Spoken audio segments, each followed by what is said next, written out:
Roads go ever, ever on, over rock and under tree, by caves where never sun has shone, by streams that never find the sea. Roads go ever, ever on, under cloud and under star, yet feet that wandering have gone will turn at last to home afar. Over snow by winter sown, and through the merry flowers of June, over grass and over stone,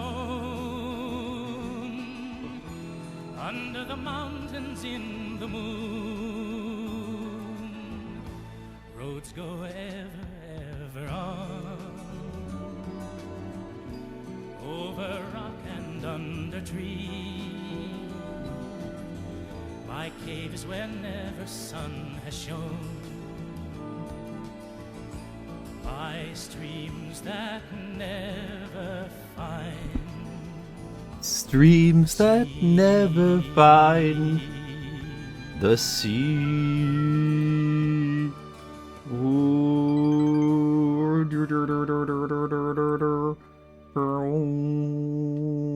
Thank you for the follow, whoever that was. Thanks.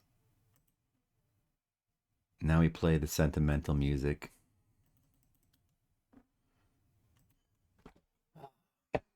Let me just get ready. Let me get serious. Monocule, hello. That's why I'm here, Monocule, to complete your day. Oh, look what you found! Monocule. Sometimes, you know, when we live our lives, all of us, we encounter problems in the world. And sometimes we can feel like our head is blowing up because of all the problems on our minds. You know, it's a tough world out there, Monocule. So many hardships to overcome. So many adventures have passed us by. So much coffee drank. Decaf coffee at times. And so many stars in the sky. So many desserts eaten. Like this, what was it? Tarts, the fruit tart.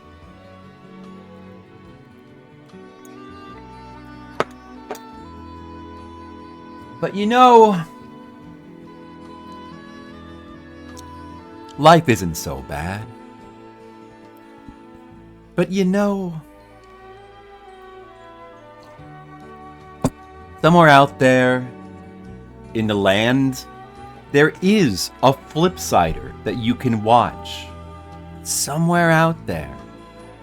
If you just look for it,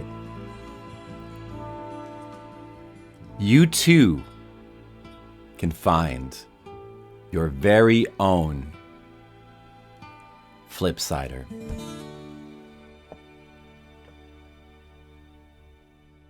I believe in you.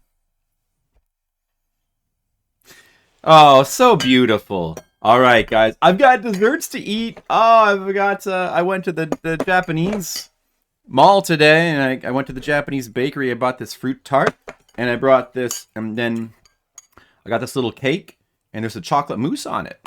I'm eating it. Greetings to you, Stackmaster. You know, Stackmaster?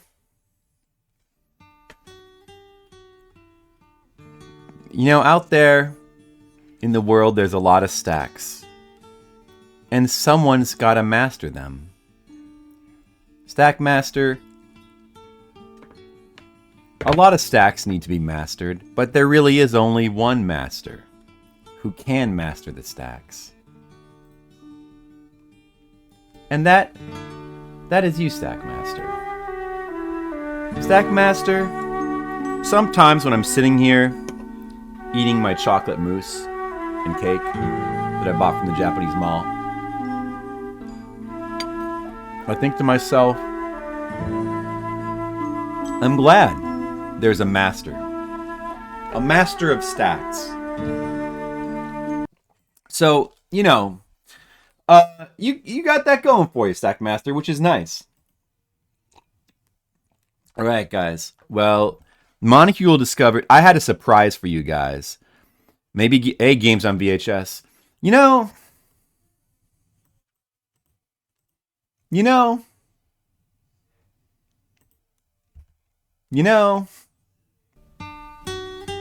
Sometimes games come on VHS. And that's not a bad thing. When we play our games on VHS, you know, it's a beautiful thing. Games on VHS, hello. Welcome. Guys, I have a surprise for you. Looks like we don't, you know, not everybody's here yet, but you guys are the advanced party. The advanced party who's shown up. I don't know. I think Skittles is rushing over any minute. He's probably rushing over. He's got his armor and his weapons, and he's got his full plate armor. You know, Mr. Leo has got his full beast tamer armor, you know, lion pelt, and they're rushing over here with their weapons and stuff. Sophie just left, and you won't believe what she said about you. I will believe it, because I believe you. You never lied to me. She and Alyssa thought you were younger than me because Brian is more immature. I think what she means is not so much immature as youthful and spirited. I believe that, you know, because kids these days, they don't have that many words. All they know is immature. They don't know youthful and spirited. You know, what she really wanted to say was, you know what it is, Stackmaster? Kids these days, you know, when they say things, sometimes they don't always use the words they mean. I believe she thought that she recognized my youthful spirit and youthful energy. And I appreciate that. It comes from eating, you know, fruitcakes.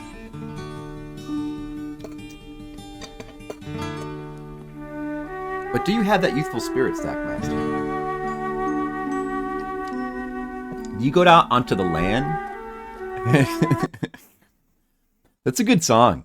I like that. I like that. I like the instrumental version of that song.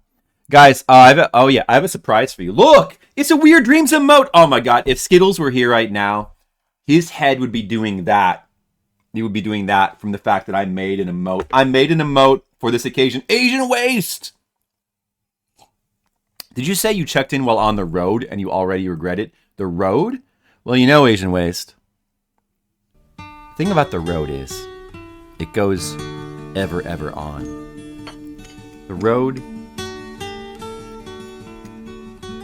There's always more road.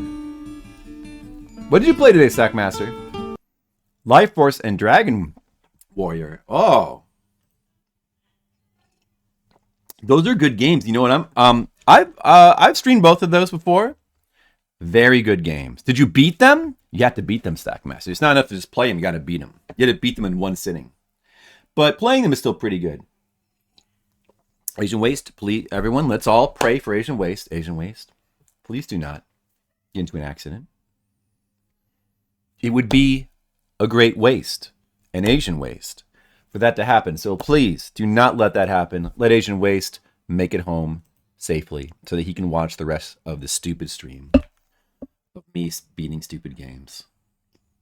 Life Force is good, but that's not what we're playing today. We're playing Ghosts and Goblins. And then later, hopefully, if we have enough time, which we should, because I plan to beat this fast. Then we're going to play Battletoads, and hopefully we're going to beat that fast too. But I have not practiced or anything. Been practiced. I should have practiced. I didn't practice at all. But I don't need practice. Because I'm good at games. Didn't use comment code? You don't need that. The game's easy, Stackmaster. You just beat it. Stackmaster, I want you. This is your homework. Over the weekend, Stackmaster, your homework is you're going to sit in front of your TV and play Life Force until it's beaten. And then you're going to feel good about yourself. You don't have to. At least you don't have to beat Ghosts and Goblins yet. You don't have to beat Ghosts and Goblins yet, but someday you will. So get ready, Stackmaster. Luckily, it's very easy. Yeah, it's probably too high. I turned it up for the song because that song was low. I don't know what. Right about there? Do you think? Maybe a little bit. Right about there. That seems like it should be about right. All right, playing Ghosts and Goblins. Here we go.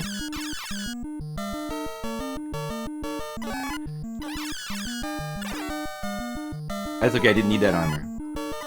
Bits and goobers. Now I'm gonna have a bite of chocolate mousse. Now we're gonna get a dagger. We're gonna get a dagger. Is there a dagger here? Just gonna get a dagger. Meanwhile, I'm gonna eat and drink desserts. Uh-oh, I'm gonna try to play with one hand. I can eat with one hand while I play with one hand. Might be pretty good content. Let me see. Just put my index finger on the D-pad, my ring finger on the buttons. I could totally play with one hand. This game is like totally easy. Look at this. Easy. Yeah, look, I'm playing with one hand. I'm playing with one hand. It's an easy game. I'll just pick up my fruitcake with one hand. Dagger? No.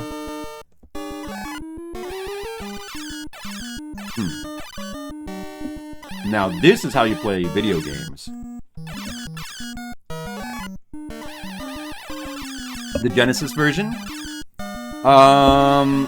You mean of Life Force? There's not a Genesis version. Oh, the dagger of Life Force? Or probably, you mean Ghosts and Goblins. Ghouls and Ghosts, right? Ghouls and Ghosts? The second one. I don't think there's a port of Ghosts and Goblins in Genesis, but Super Nintendo one, of course, the third one. And I guess that's kind of my favorite too. I just think that's the castle levels kind of suck a little bit in that one. Can you beat the arcade version? I can. I've beaten it. I have a VOD. Not only can I beat it, Techmaster, let me tell you something. I played the original version as well. Oh, I don't want that. I can jump over this with one hand. Hold on a second.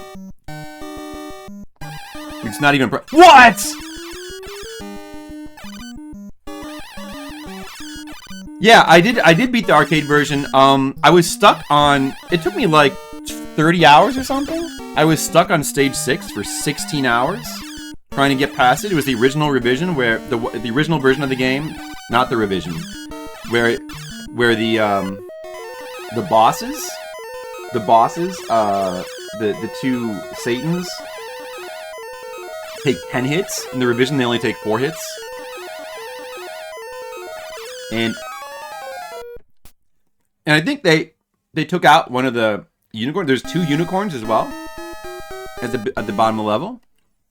And I had to like learn glitches to get past them consistently. I had to learn glitches. It's a totally different game, Molecule. It's actually a totally different game. Between Goozling Ghosts and Ghosts and Goblins. Like they're totally different levels, different music, different bosses.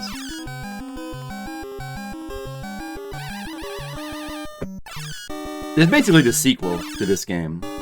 You can think of it as like the second game in the series.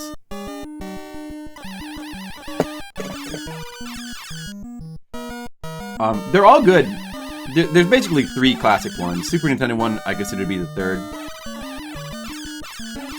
and they're all good. The 4th one was like not sprite based, and it was much later. Was that for? Maybe that was the one for. Not counting Maximo on the PS2. There's the one that was on PSP. Ultimate Ghosts and Goblins. I think that was like kind of the 4th one if you don't count Maximo. Sounds the same for Genesis. They all use the same graveyard music. All 3 of them. Like the Super Nintendo and Genesis one both have this music. You tried playing this the other day, no idea how I ever beat this as a kid. Are you sure you have no idea, Guayalox? Because I know how you beat it as a kid. You sat here like this and you just kept playing it until you beat it. That's how you did it, right? Did you beat it as a kid?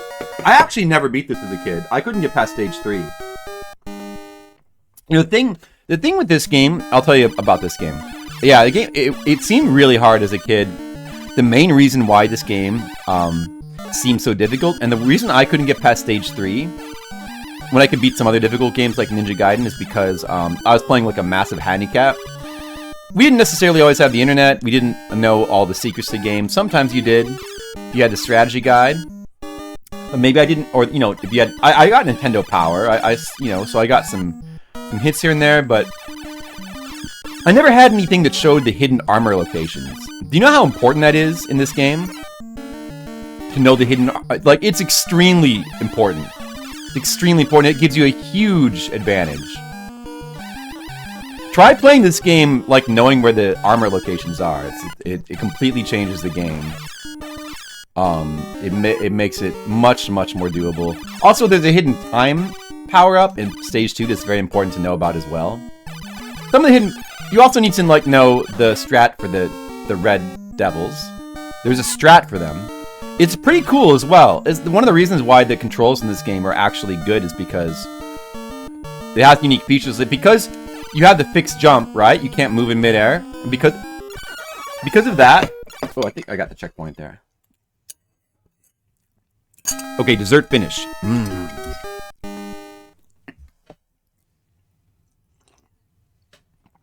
Yeah. Yeah, go back and try it again. Also, I knew this as a kid. Like, it was easy to figure out. But you gotta use the dagger. And ideally, you want to just sit here in the graveyard. You want to keep farming the graveyard till you get the good weapon, the dagger. Like, the dagger is like... It's not a balanced game at all. The weapons suck compared to the dagger. It's by far the best weapon. For some reason, they made it so that all the weapons do the same damage, even though the dagger is like much faster than the other weapons. It doesn't really make sense, but who knows why they... It's also a Micronics program game, so... Although, it's still like unbalanced in the arcade version as well, so I don't know really what was... I'm sure it's... Oh, I don't want to get that! Better to die than to get that flame. But that, you know, that I figured out as a kid. You like, the moment you get the dagger, you tend to figure that out. The second game, you know, if you play the Ghosts and Goozling Ghosts, if you play the arcade version, that game's actually super easy because it wasn't a revision, I don't think. I played the arcade version, and I'm pretty sure it was the original one, and it gives you checkpoints, like, wherever you die, like, almost exactly where you die, so, like, it's actually pathetically easy. If you want to play an easy Ghosts and Goblins game, I recommend playing the arcade Ghouls and Ghosts. But the Genesis one, it has normal checkpoints, so it's more like this, I think. And then the TurboGrafx version, shit, dude, this fucking fire there. I'm worried that I'm going to collect this. I don't like the placement of that. Well, wait, no. I'll actually just die.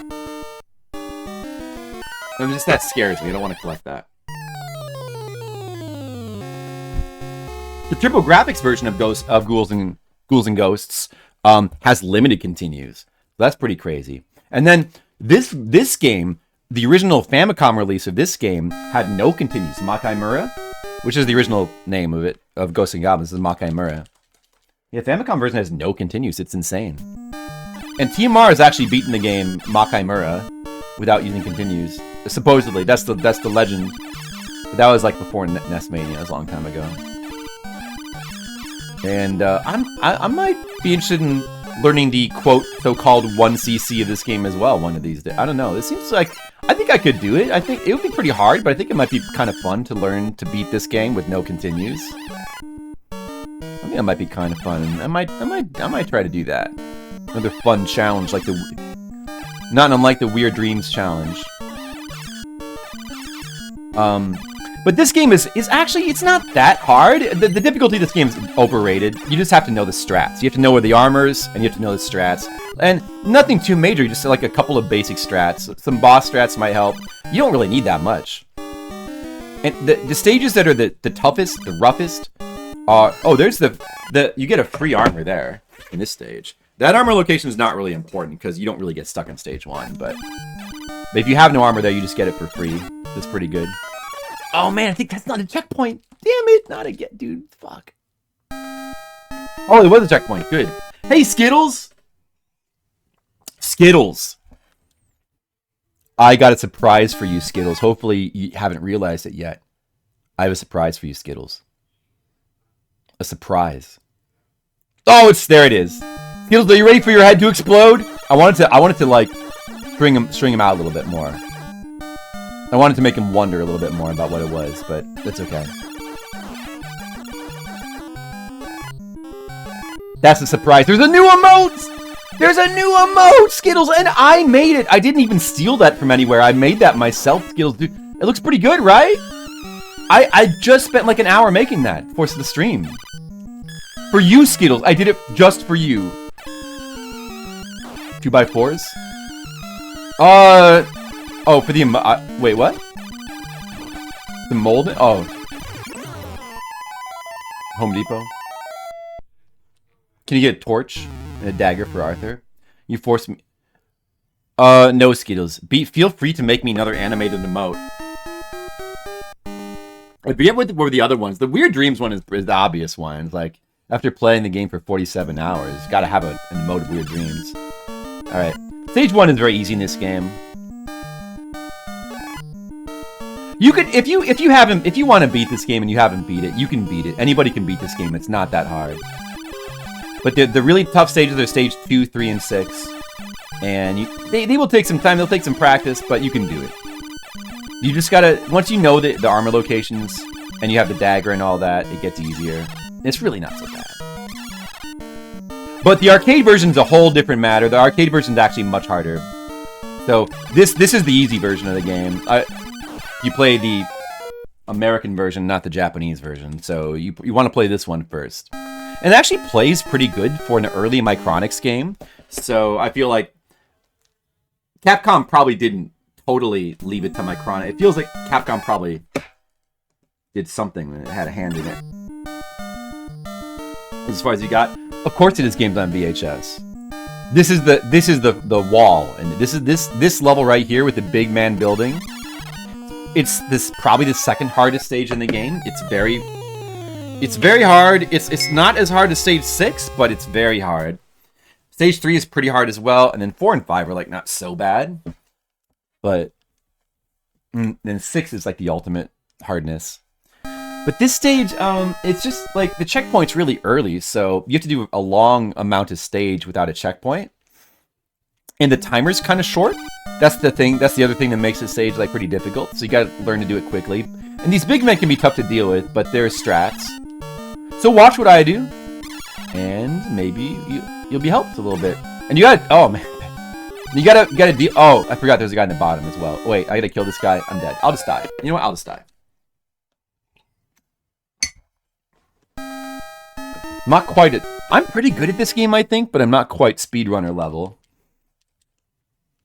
That's a good idea, Skittles. Yeah, some exercise, some clearance. I mean, I would do that. That makes sense. Does seem like the, and you know, you should always buy like your shorts in winter and your pants in summer. All right, first gonna kill this guy. As a kid, I always just use turbo on these things. Like turbo makes these things a lot easier. The big men, because they take so many hits. But you know, you just gotta get your button mashing down. Not too bad.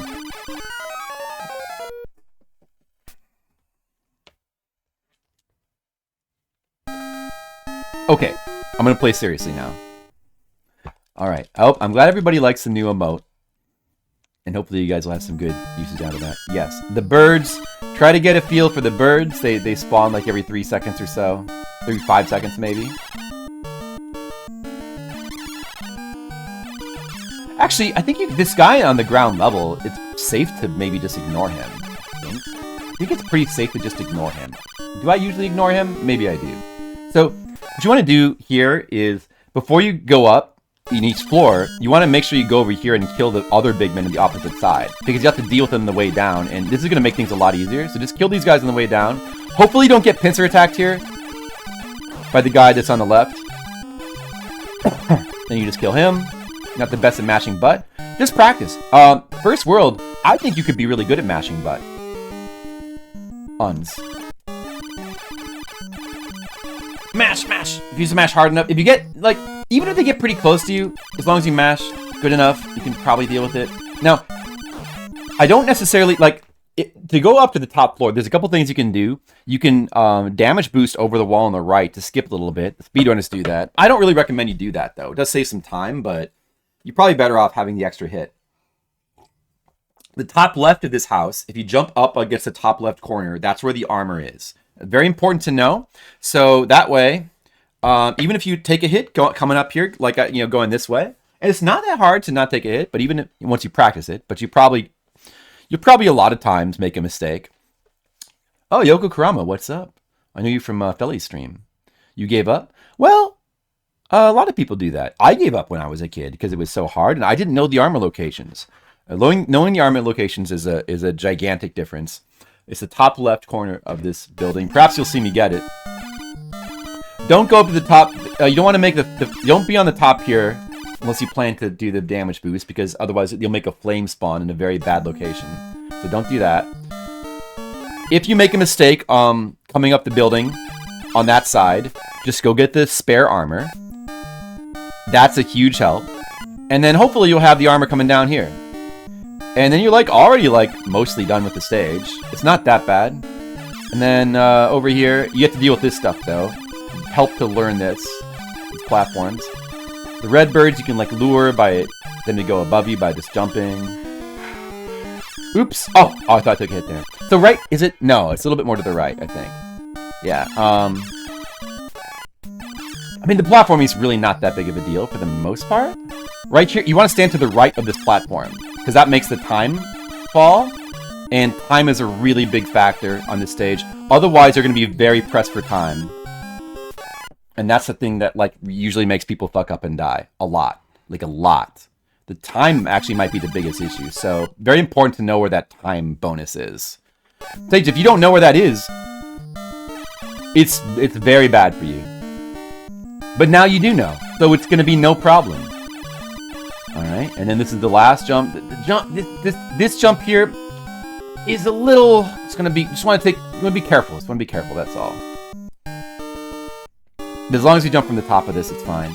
And then the boss. There's 2 of the unicorns. Now, hopefully you played good like I did and you have the armor. But if you don't, just give it your best shot. They jump over you. You obviously want to try to do them one at a time. So you just like scroll until this guy's on the screen, and you just start shooting, and he might jump over you. That's the problem. If that happens, then just keep spamming the button, I guess. You can, if you don't have your armor, you can try to move to the right. You can jump to the right. You want to use the same trick that used in the Red Arremers. And again, like in this game, the jump mechanics are cool because like this is one of the few games where there's strategies based around jumping, and because you don't control your jump in midair, it lets you do things like you can turn and shoot the other way as you're jumping. So you can jump away from the enemies and shoot them while you're jumping away. It's a key strat for the Red Arremers, and it's also useful against these guys as well. Like not a lot of other games really have strats like that because, you know, many games just control Mega Man style and give you the air control, and then you can't really do that. Well, maybe we can see it put into practice here. I should try to not die in this guy. They can shoot at you. You want to stay ducking. That happens. Okay, see, it's not so hard. But if he had jumped over me, if he had charged at me, I would try to just jump away while turning around and shooting him. And it might work, you know? If not, just play it again. But that worked out pretty well. See, that's the stage that everybody gets stuck on. I get, you know, every time I play through this game, I get stuck on that stage a little while because it's hard. But, that actually went really well. I barely got stuck on that stage at all. See? So you can do it too. You guys can do it too! It's so much easier than Weird Dreams. This game is so much easier than Weird Dreams. This game is like nothing compared to Weird Dreams. All of you guys can beat this. Any of you guys. And that's your homework. I expect all of you to beat this. First World, Yoko Kurama, Skittles. I know you haven't beat this. You have to beat this as well. Oh yeah, well, AVGN? Yeah. I'm sure AVGN didn't beat this.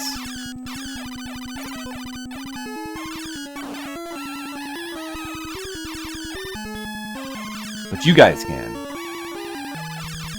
Monocule has to beat this. You all have to beat this. It's your homework. Or you can beat Battletoads. I'll leave you a choice. You can either beat this game or Battletoads. I'm telling you right now, you would rather beat this game than Battletoads. Battletoads is about 10 times as hard as this game to learn.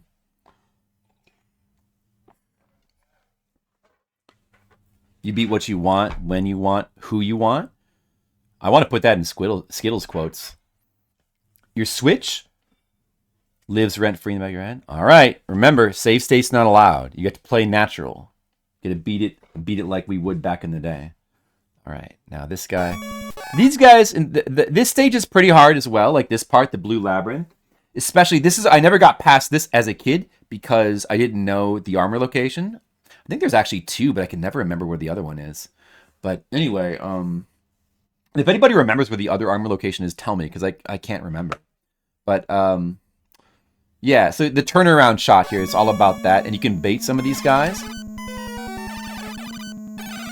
You just want to wait for them to come down and then do the turnaround shot. And that's about it, but the positioning on some of these guys can make it hard to not take damage on them.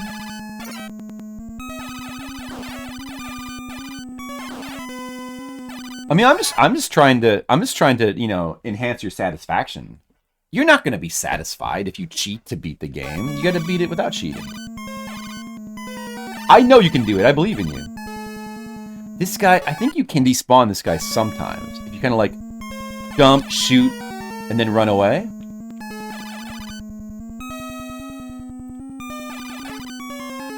Let's see. I think it works sometimes. Maybe he's gone. Yeah, you get it. Well, I don't have my original NES either. See, look at that. We despawned him.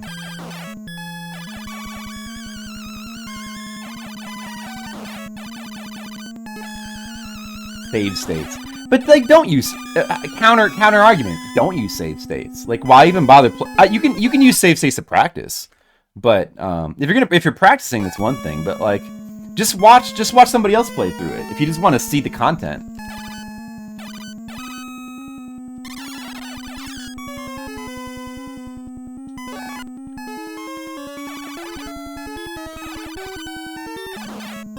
That guy is a little bit... See, you don't have room to run back to the right, so you have to kill that guy fast.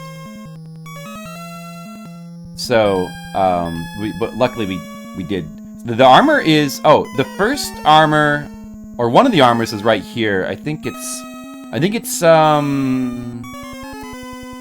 like here, it's either this step or the step above. You like jump to the left and it spawns it.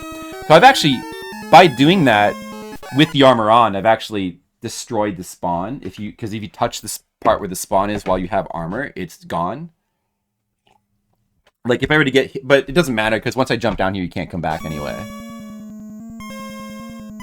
No, I mean, you should try to beat the game legit for fun. If she beats this, you'll buy her a car. That's a good idea. You should do that. And beating it means not cheating. Let people have fun the way they want. No, I mean, if cheating is fun, you can cheat. I don't know. I don't recommend. I just don't personally recommend cheating through games to have your fun. I'm talking about beating the game. I think you could. I'm just saying I believe you could do it. If you want to cheat, it's fine. That's fun for you. Oh, that guy was supposed to despawn. That's bad. Well, I'm probably screwed now.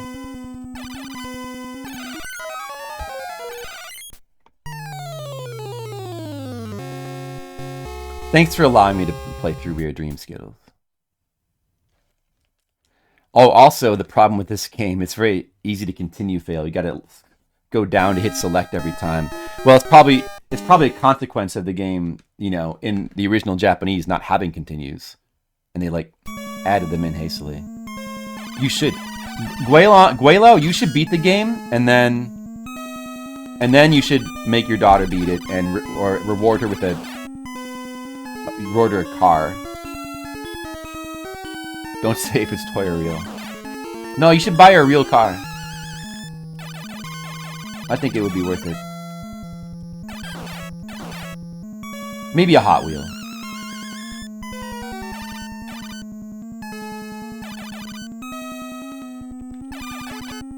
Uh-oh. Luckily he died. Now, you do have to play through this game twice to get the proper ending. Like, to actually properly beat this, you gotta play it twice. And of course we're gonna do that. Of course.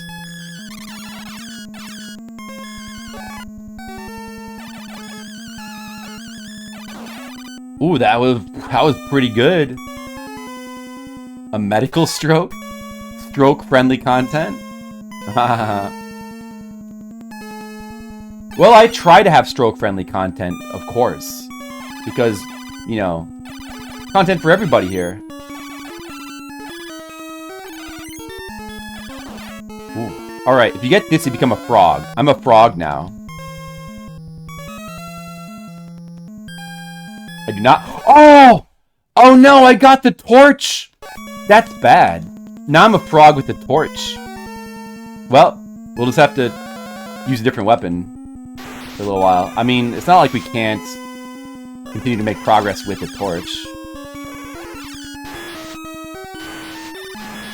This guy is immune to javelin, if I remember, so as long as you don't have the javelin, we're okay. Hey, the torch isn't that bad in this game. It's not that bad. The weapon you really don't want to have is the axe. Demo, what's up? How's it going, Demo? Beating difficult NES games for your entertainment today, Demo. Oh, wait a second. The layout is fucked up because you can see the game behind this thing. That's no good. That is no good. Or should I have, the screen a little bit more over here so you can see one of the... Oh, you can't really see the skeletons with their party hats. That's the problem with this. Look, you can't see the skeletons with their party hats because of this layout. But, I mean, you can see Maytag with her party hat. I mean, that's pretty good. Okay, let me... it should be, I'll just put it, here. Oh, man. I didn't notice that the layout was a little bit fucked up there. There's a one-up down here that's ordinarily completely useless. It would have been very useful if you were playing Makai Mura when you had no continues. But in this version of the game... Oh, I guess we'll get it. Makes a cool sound when you get it. Blah, blah, blah, blah. Did you miss NES's TMNT? Yeah. I could play it again. That would be another good one to play if we're just playing through, NES, difficult, fun NES games that are awesome. I love that game. That's my favorite TMNT game. It's my favorite of all of them. It's that one's not too bad either to beat but that one takes there's a lot of like weird parts you just have to learn with that game. But it's not too bad to beat if you learn the strat. It's not too bad. It's another beatable game. Cause like it's just beating games like this and TMNT. It's just a matter of practicing them a little bit. And, hey Shark, what's up? And learning the strats. Like if you learn some basic strats,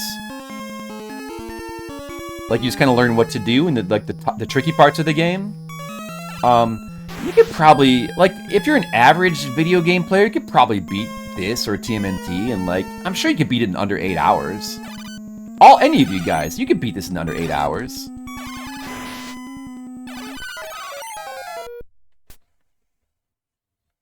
If you're like, getting all the strats and stuff, maybe do like a little save state practice. I believe all of you could beat this in under 8 hours, maybe 10. Old games are hard. They are. Old games are harder in general, and this is a hard game, but it's beatable. Like, it's a beatable kind of hard. Like, now something like Battletoads, comparatively, which is a much tougher, more robust, challenging, like, high level of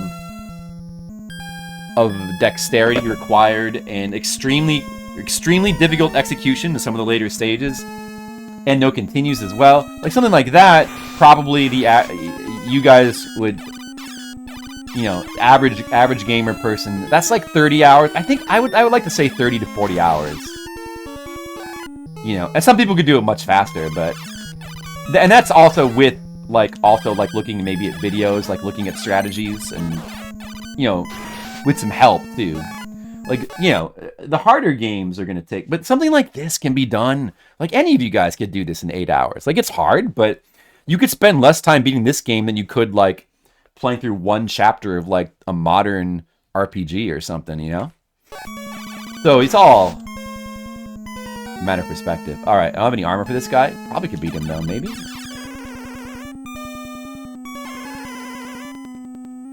But even if I'm wrong and, like, overestimating you... I doubt it would take longer than 10 or 12 hours. Oh, I thought that was a really bad jump there.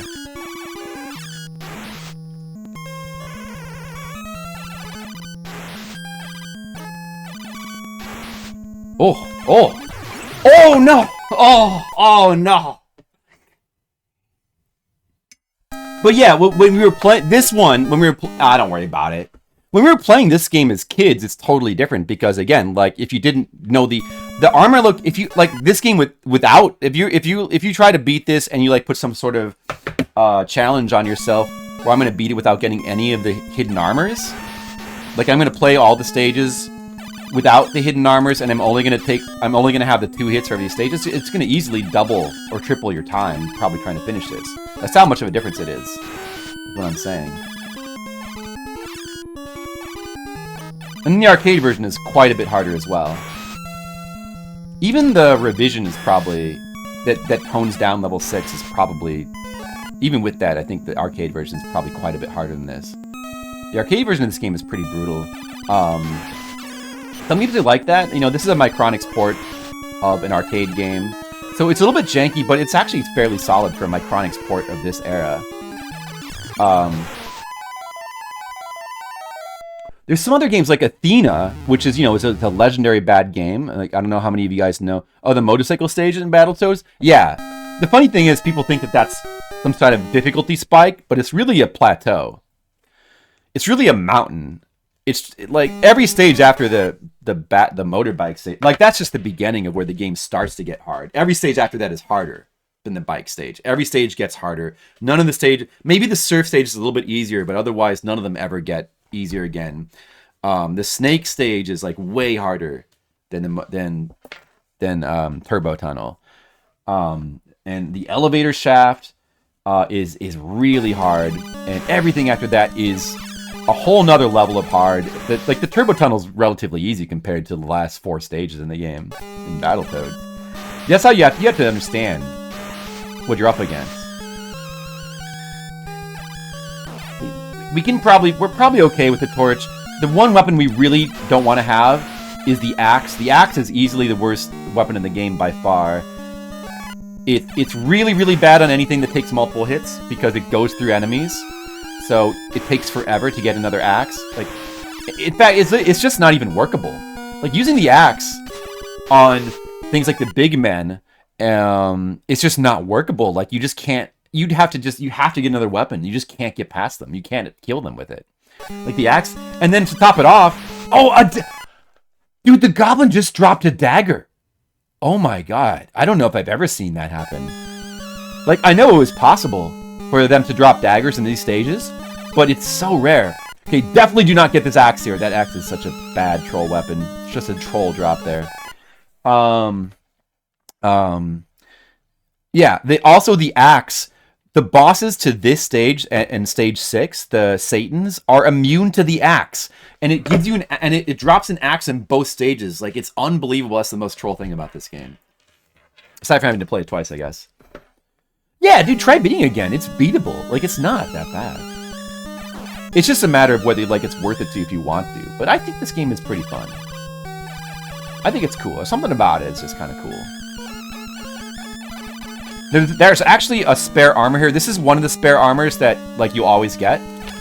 You don't have to know about it. It's a gimme. It's a gimme armor. They just give it to you for free. Oh, you son of a bit! Oh, that was a good try to survive there. That was a bad spawn. Satan is immune to axe.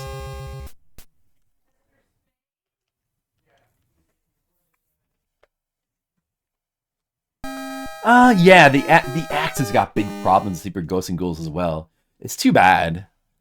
It's too bad. Like, I don't know. It's the normal unupgraded axe is not that bad. The upgraded axe with it like going up and hitting walls and stuff. Oh, yeah, it's a shame. Why do they always have to make the axe so bad? Was there an axe in Ghouls and Ghosts? Can't quite recall.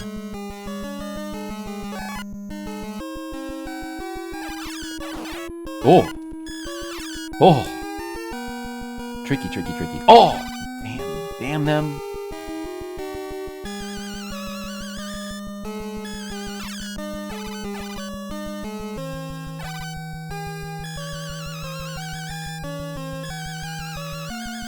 Oh! That was a bad jump. But we still get the armor back. Super Ghouls and Ghosts.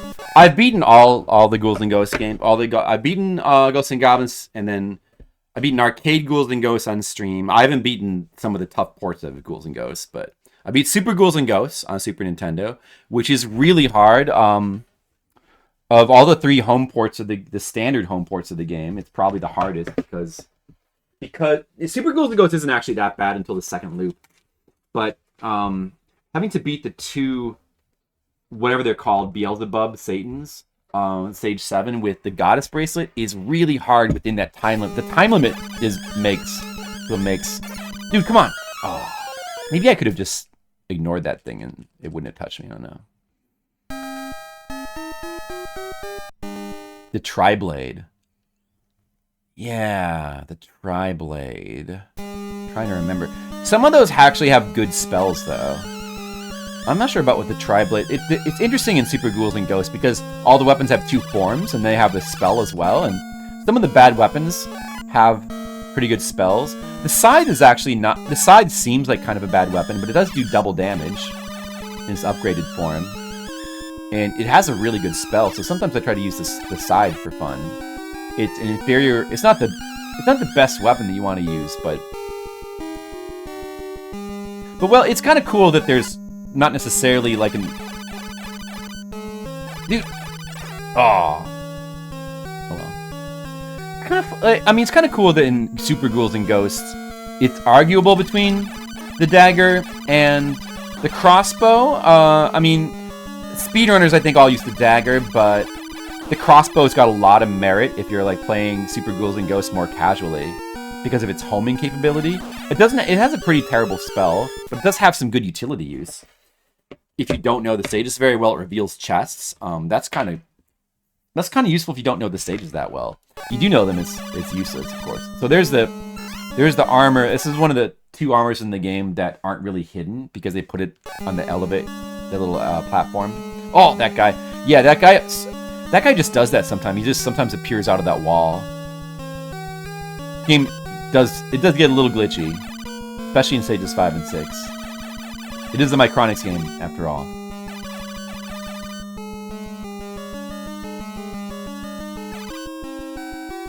Torch doesn't merit if you aren't. I mean the crossbow has got merit with its homing capability in a lot of areas, I would say. And the crossbow is like really good against those 2 bosses, the 2 Satan dudes, the 2 Satans. It's a very useful weapon in stage 6 and 7.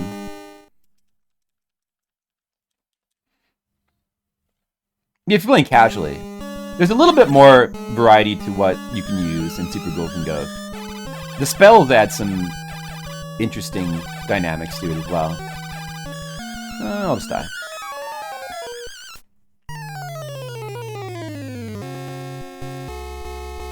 But I finally beat Super Ghouls and Ghosts for the first time a couple years ago. I'd never beaten it before.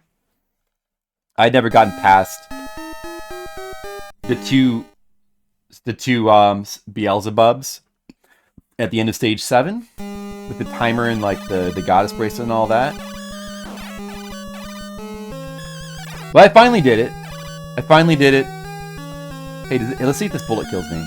Oh, look at the glitch bullet there. That happens sometimes. Right. I got skeletonized by the skeleton.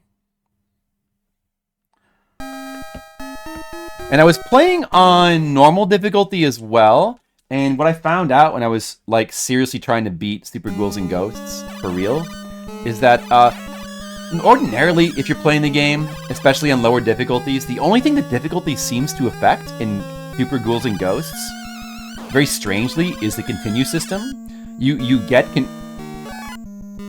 It's kind of easy to forget that you don't have unlimited continues in Super Ghouls and Ghosts. It feels like you do, but you actually don't. Like you earn continues by collecting money bags, and it's pretty easy to earn them.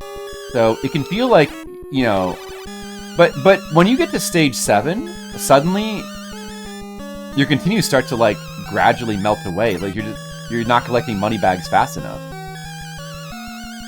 And you start to be in a situation where you like might run out of continues, and it happened to me. Like I was on the second loop of Super Ghouls and Ghosts, and I actually ran out of continues. I had to play through the whole game again, both the loops, and that kind of sucked a little bit. But I did it because that is what I had to do to beat the game. Luckily, I didn't have to do that. It only happened once. On the second run through the game, I managed to make it work.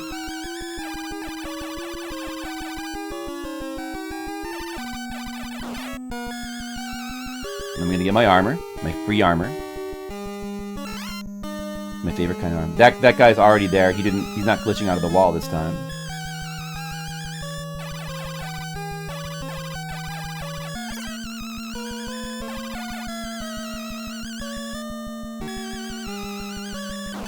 One of these days, I'd like to get good enough at this game that I can play through it in under an hour, reliably. My pace is pretty good. I've made some silly mistakes. If I was playing this and ignoring my chat and really focusing, I think I'd probably be doing even better than this. But, whoa, like I almost was about to fall there. That'd be really bad. If you fell there, it would be really bad.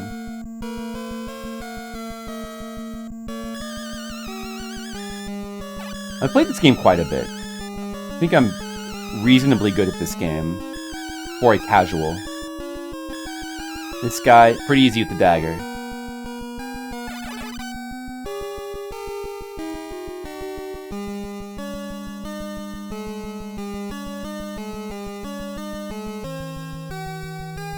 Uh-oh. Oh, I knew it was gonna happen.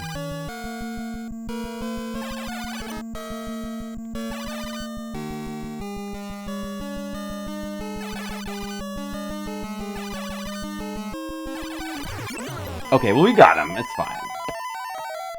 Actual NES. No, I'm playing on an emulator. I don't even have an actual NES.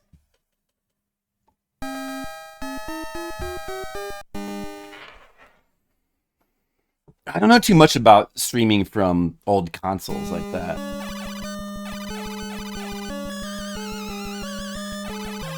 I haven't owned an NES in a long time. Okay, right. What was the deal here with do you need to have the cross? I forget. Like, you need to have the cross on the second loop, but you need to have the cross as well. Like, if you don't have the cross, you get put back to stage 5, right?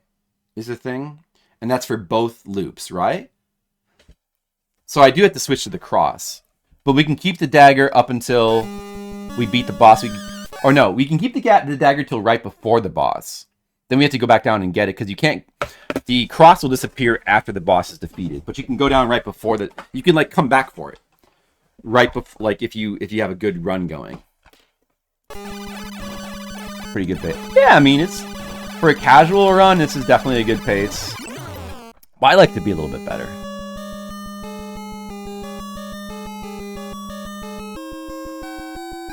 This guy.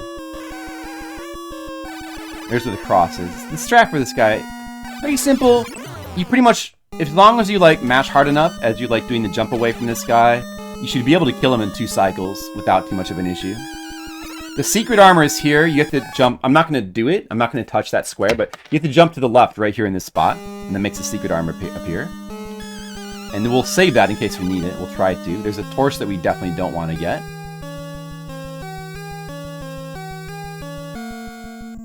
This is the only... wait, no. The thing here is... You really... Oh, no, we didn't want to wake that guy up, is the thing. You have to deal with the big man carefully to not wake that guy up. You don't want to have to face that guy. That's like a death sentence. If you do the stage properly, you only have to fight 1 Red Arremer.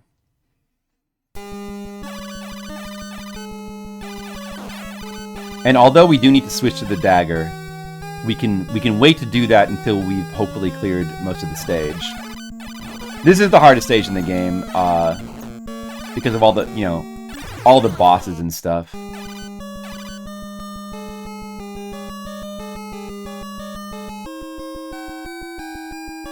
It's just a very tricky stage.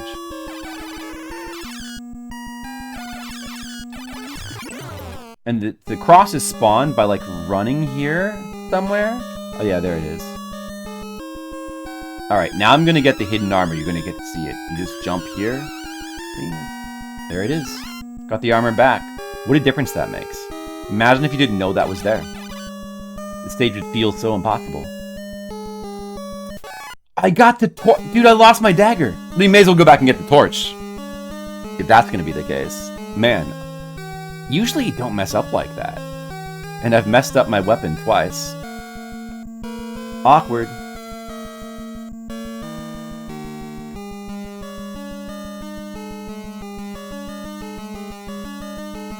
But the good thing about the shield, though, the shield / cross, is that, well, at least here, if that guy's on the right side, because the short range actually benefits you because you can't hit the red armor from here. It does have a couple. It also can block shot. It has a couple of benefits, the shield, over the dagger. And actually, the ability to block shots from the shield is pretty useful on these bosses, the Satans. Blocking their shots is actually pretty helpful. Like right here, alright, this guy. This guy, we have to fight this guy. We want to go up and then back down. Lure him. This guy... The trouble with this guy, he always like seems to delay his dive. He delays his dive and then he like suddenly dives really fast. His behavior seems different from the other Red Arremers. Maybe it's because he's above you. It's probably because he's above you, but I always have trouble with that guy. When usually the Red Arremers aren't too much of an issue.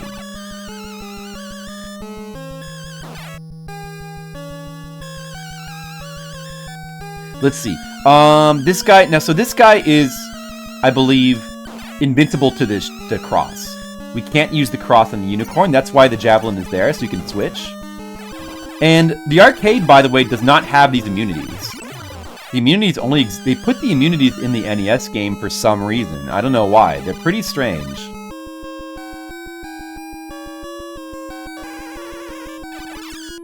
Because as if the axe wasn't bad enough, they made the Satans immune to it. Oh yeah, we have to actually switch to the cross there. That's kind of a yeah, it's an issue with this stage, having to switch to the cross there. It makes the dragon a little bit harder since it delays your attacks on him. Pretty annoying. Well.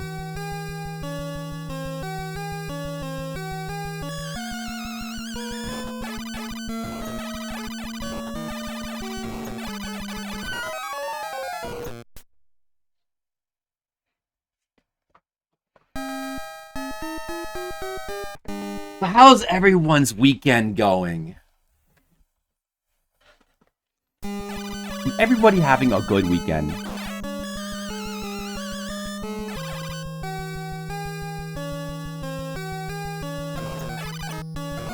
You made bread? Like fresh bread?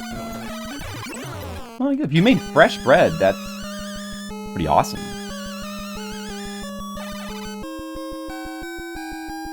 So we have to run like this. Quickly turn around, get that cross, and then we can start doing damage. And unfortunately, that makes him a little bit trickier to deal with. End up taking damage there. It's a lot easier when you still have the dagger and you can just fire on him right away.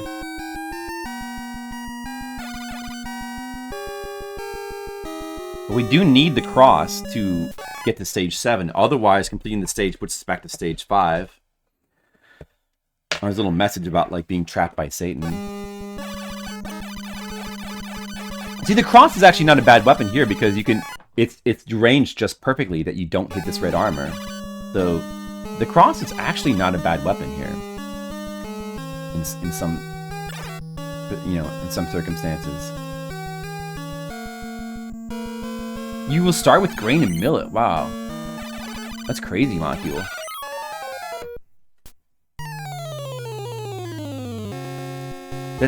That's so hardcore. You went and played some pinball? Oh, wow. That's pretty cool.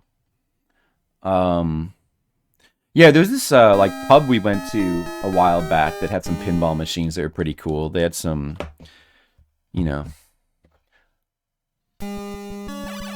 had some that were based on I think there was a Ghostbusters pinball machine and some classic. There's some that were based on like classic movies.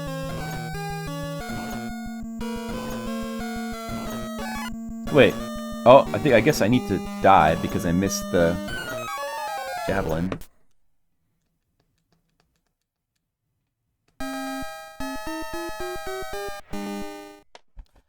Well, I don't have too much going on, but tomorrow I get to go have family time. We're going to watch with the kids. We're going to get the kids, and we're going to have a movie night. And you know what we're going to watch? We're going to watch the 3rd Star Wars movie, Return of the Jedi. Because they've watched the first 2, but they haven't watched Return of the Jedi yet. And I'm going to bring over some Japanese snacks. It's going to be pretty cool. Yeah, I'm not too much of a pinball guy, though. I haven't really played that much pinball.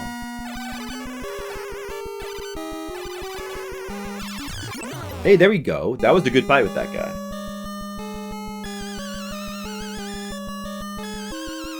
Yeah, it's gonna be fun.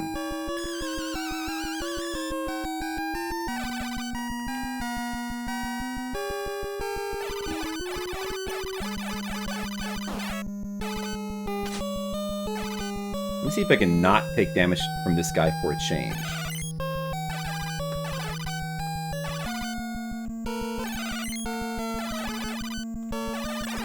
Oh man, I should have had him there. Oh well. Ah, the armor's still there. I can go back and get it. Armor is still there.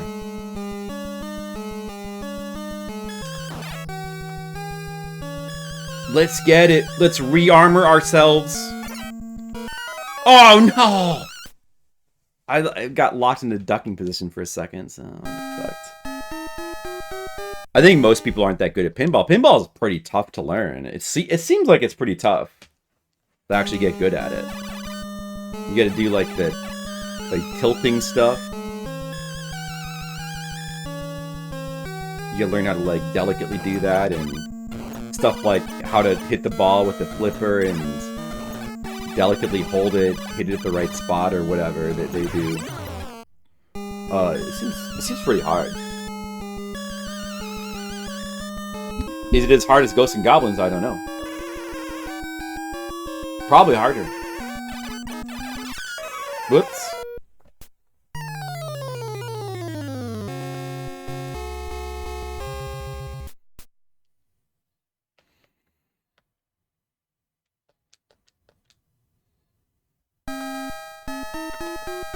Oh.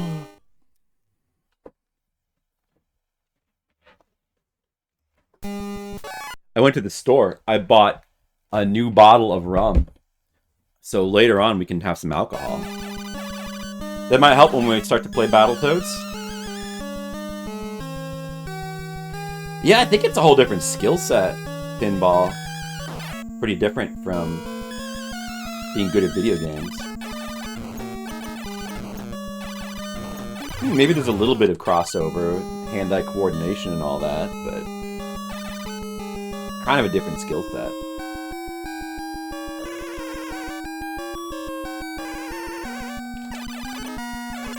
Oh, I messed up my jump again. Oh, well. I'm a fan of rum. We'll mix that with some Coke. It will be good.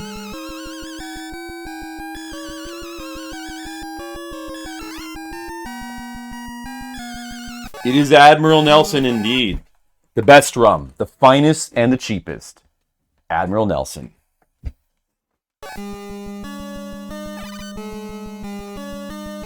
Do we have a shortcut? Do we have a command for the Admiral Nelson song? We should make a command for that. Should make a command for the Admiral Nelson song. Or I could just do a new version of it. I could flip cider.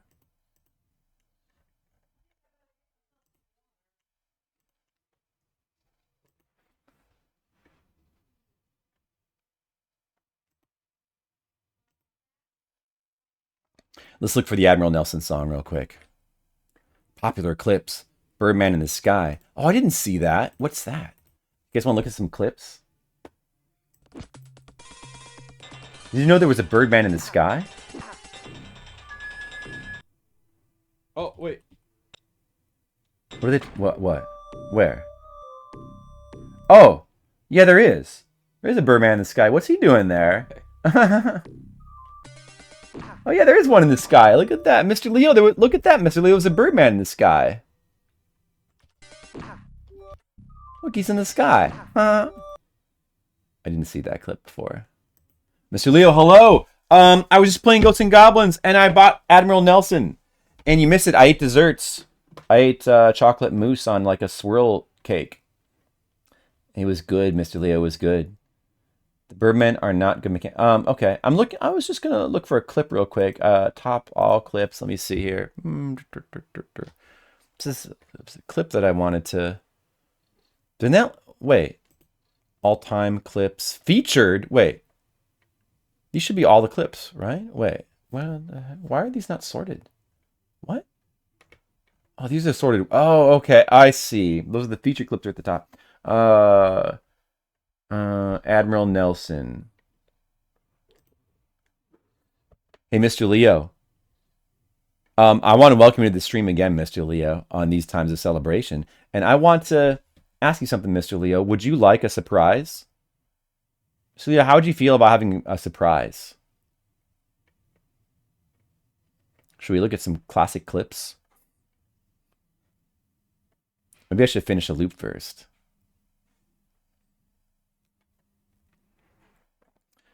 Mr. Leo, check the emotes. There's a certain emote, Mr. Leo. A certain emote that might make your head explode with excitement.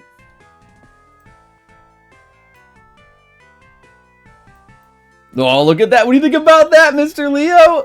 It's my head exploding, I like to think. But wait, there's more.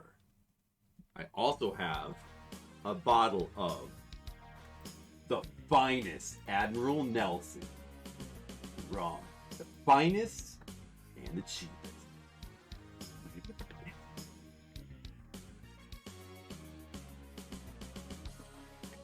Themacore in the chat. This music is funky. Admiral Nelson's song. Admiral Nelson in the rum. Who's this idiot? Stop singing, idiot. Drink it up. I will put it in the Coke soon, guys. I will put it in the Coke soon. The finest and the cheapest. And now that is preserved forever, that song. Now we can remember Weird Dreams forever. Exactly, Mr. Leo. Demo, do you like it? You like my head exploding? Now, anytime my head explodes while I'm streaming, you can post that emote and it will be appropriate. That's pretty cool. And we can properly preserve the memories of all the times my head ever exploded in Weird Dreams. Which is a good thing. Oh, that guy! Get out of here. Oh, Demo. Did you see that, Demo? It's enough to make my head explode. Atoll likes it. Atoll likes Democore. Demo, have you ever seen any Atoll, Demo? You know who the Atoll is?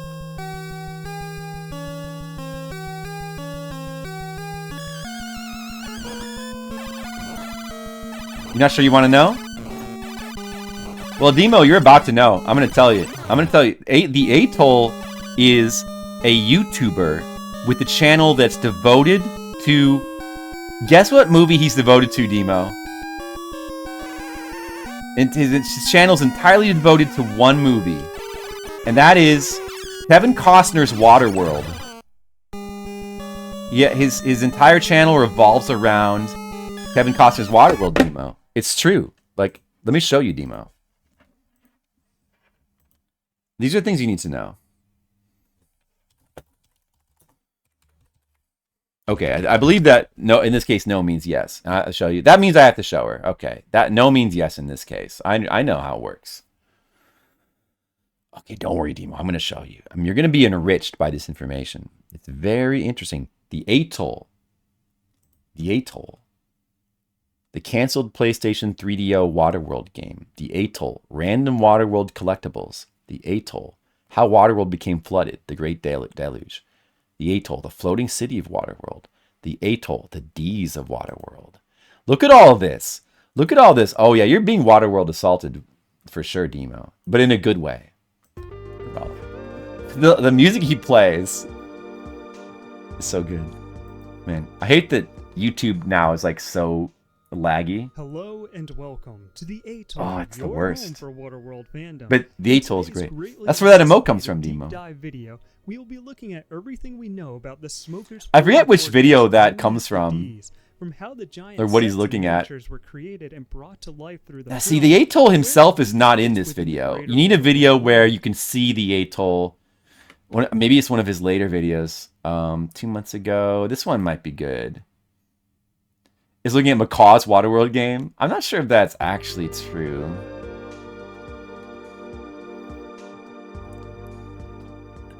Listen to how smooth and mellow this is, Demo. Listen to the music. There he is, the Atoll. Your home for Waterworld. Waterworld. Your home for Waterworld. In today's video, we'll be diving back into more Waterworld Lost media by taking a look at everything we know about the canceled PlayStation / 3DO. He looks a little more gruff, like scruffier in this video. Like in the emote, he's so clean shaven and polished. But in this video, like he's a little bit more. It's almost like he's been doing a deep dive into Waterworld for years and he hasn't eaten or slept or. A staple of the video game industry. He's got pretty good content. All the way through the talking about ocean games. Between two different companies, he talks about all the Waterworld games. Games on a range of Nintendo and Sega home Is it good? Yeah, you know. Sometimes it's good. Yeah, I don't. Maybe I should go scruffier, Demo. What do you? I don't know. Should I try to look more rugged, like based game for the PlayStation, now known as the PS1, and the 3DO interactive multiplayer. Both of which were brand new, yet to be released platforms. Oh, dude, he mentions Equinox on the NES. He mentions Equinox in this video. Oh, I love Equinox. cheats. Software Creations, Software born Creations? in 1985 in Manchester, England, were best known for their games based on existing movie and comic materials, like the movie tie-in game for Cutthroat Island and the notoriously difficult Silver Surfer game on the NES, but also had some original titles like Equinox. Dude, Equinox is which so glorious good. Box art. It is glorious. Dude, look at that. Software Creations employees state. Yeah, I've seen a bunch of his stuff. It's pretty good. It's pretty good. I streamed Equinox before. It's pretty long time ago. That's pre-Fliptendo content. So that might be another game that would be fun to go back to and play. I don't know. I can't really do it during this special. It'll just take too long. But I'd love to replay through Equinox and Valis 4 again. Is my timer still going? That's okay. Let's get back to the game, guys. Demo, when are you going to play through Ghosts and Goblins and beat it? Like, I believe you can do it. Oh, Mr. Leo, you have to play through Ghosts and Goblins as well. I'm giving all of you guys homework today. As part of the celebration of 10 years of Flipsider, I'm going to need everybody to play through Ghosts and Goblins and beat it. Legit, with no use of cheats. So you're going to have to... That's going to be the homework. You guys are going to work on it. You're going to want to work on that.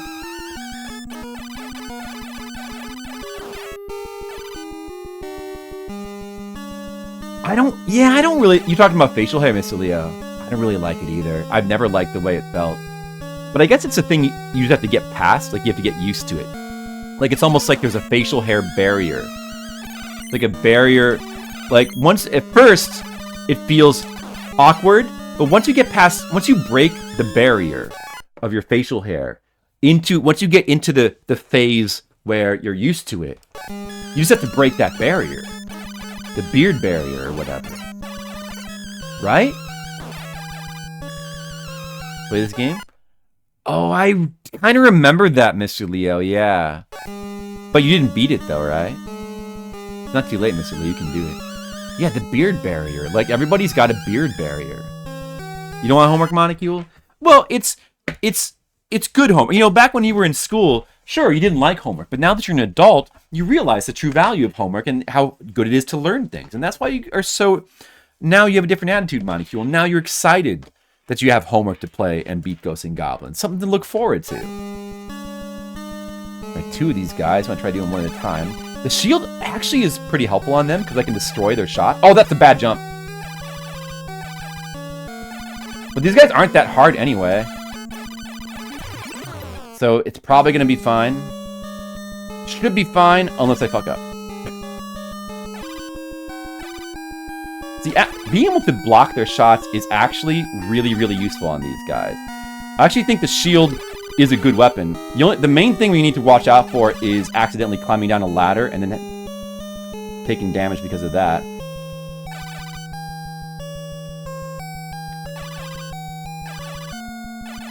Although the range from the dagger is pretty nice as well. But... Did it. There we go. There we go.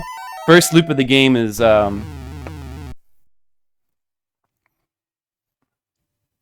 Makes your face feel dirty. I know how you feel, yeah. Well, it just feels... It feels bad. Like, it kind of... It's a little bit itchy. It's not even so much that it's itchy, but it can be itchy. But it's like... It makes me feel like... It makes me feel like there's stuff on my face. It's like, oh, it's like, what is this stuff on my face? Get it off. Right? Yeah, super itchy. Your first go at it, Monocule? Your first go at growing a beard or your first go at playing Ghosts and Goblins? Made you feel super itchy. Like this guy. The final boss in this game is like nothing. It's like, barely even matters.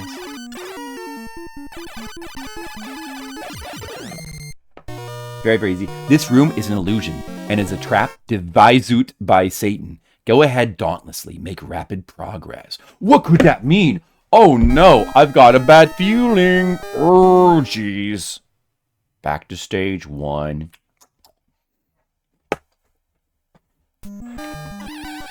And now we may as well get the dagger again. We'll refarm that. On the second loop, everything goes a little bit faster. So... It's not too big of a difference, but stages 2 and 6 are noticeably a little bit harder. Actually, oh, dude, the dagger right away, though. You can see how the zombies move quite a bit faster. Bullets are a little bit faster. Not as big a difference as the third loop. You can keep playing the game. You get the official ending after the second loop. And then after that, the third loop you'll get the first ending, the fourth loop you get the second ending again. It'll alternate between the endings. But the game keeps getting harder. It keeps increasing in difficulty from the third loop onward. And there's a huge jump up in the third loop for some reason. Like, it becomes full insanity mode. And people have tried to research how far into the game it keeps getting harder, but I'm not sure if that... I'm not sure to what extent people know that. Somebody probably knows.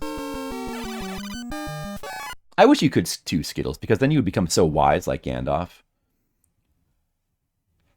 Like, looking scruffy, it gives you a rugged look.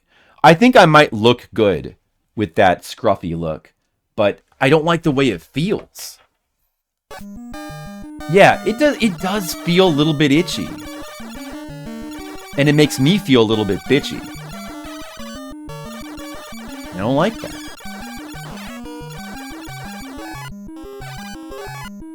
I guess you get used to it, though. The Yashishi! That's the famous Capcom item there, Yashichi, they put in all the early games. In this game, it actually does multiple things, depending on which... It can either just give you points, or it can be like a time bonus. The flashing one's a time bonus, I guess. Oh, you think so, Skittles? Yeah, you know. You're right. I bitch just enough. If I had a beard, I would bitch too much. But without the beard, I bitch just enough. I would bitch about the beard every day. Mr. Leo, I'm 100% into how you look, clean shaven. Actually, but you should get a mane. Mr. Leo, you probably need to have a mane. And then I'd be 120% into it.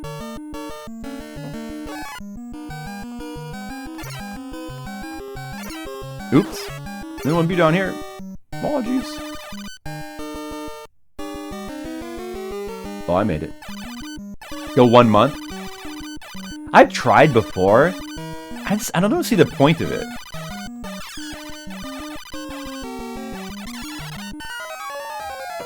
Beard's so long, he looks weird without it. Yeah, once you get used to it, people changing their looks it can be annoying. It's kind of like people in my chat changing their colors. Once I get used to Demo being green and Mr. Leo being pink and Monaco being yellow, I don't like that change because that becomes part of my reality. And then if you guys just change things, it changes my reality. So it's like that.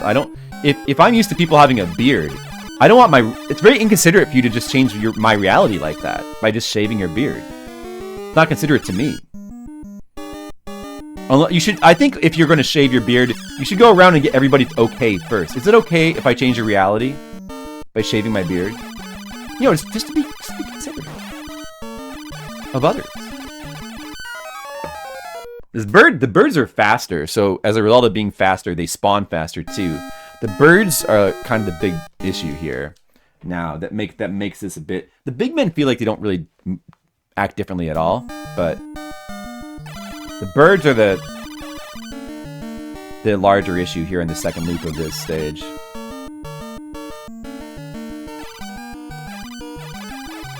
Although the fact that they go faster does make them a little bit easier to dodge or duck sometimes, maybe?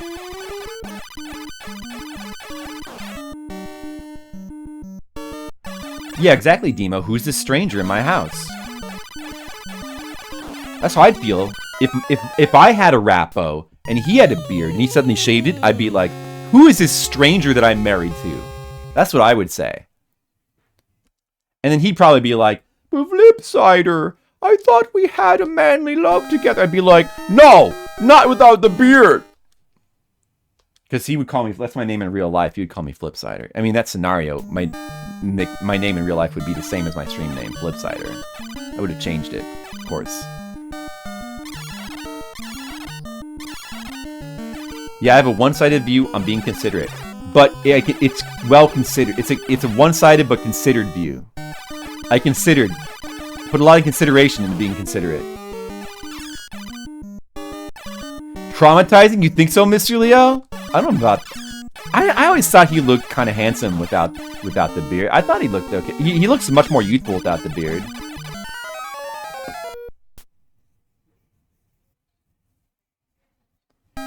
I like pre-beard Riker. You don't like it? I don't know.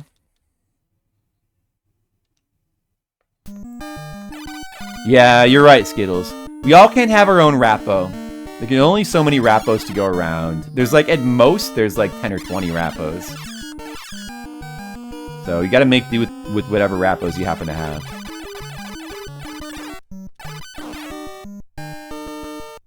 We can share them? Wow, Demo's so generous.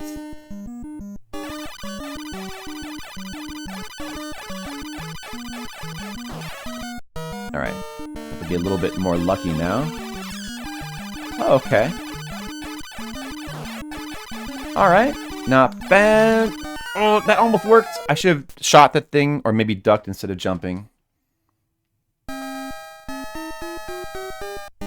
He's got a big load of NES titles. What did he get? He only needs 12?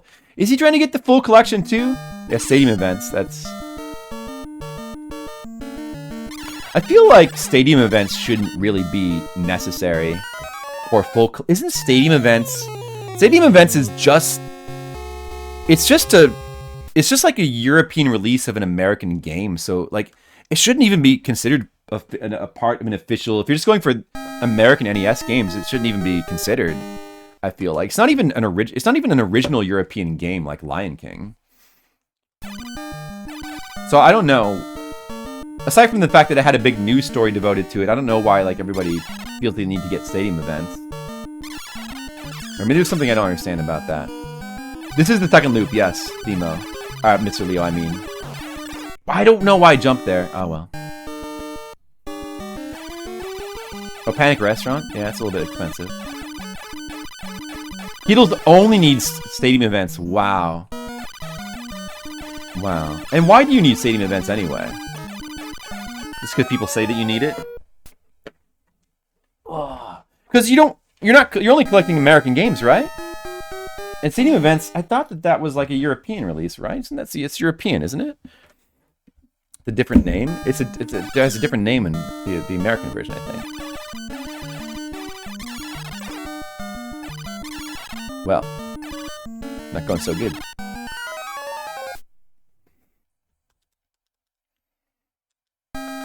So he's patting a restaurant, I see.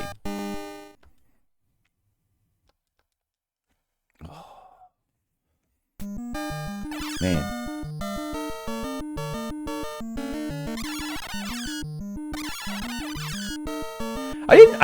Skittles, don't you have like all the Super Nintendo games or something? Super Famicom? I didn't realize you were collecting all the NES games too. Skittles, you're so out of control with your collection. The birds are a big problem in its building, you see? We just have to keep grinding until we get a little bit better luck.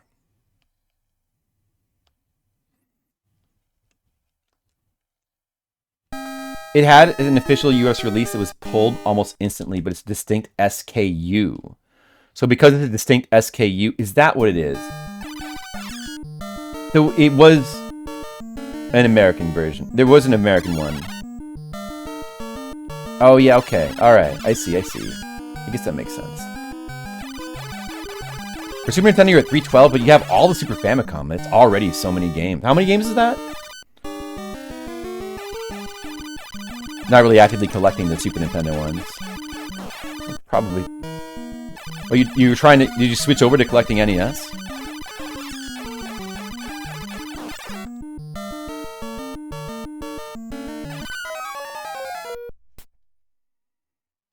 That's true. There's not much point in double collecting so many games.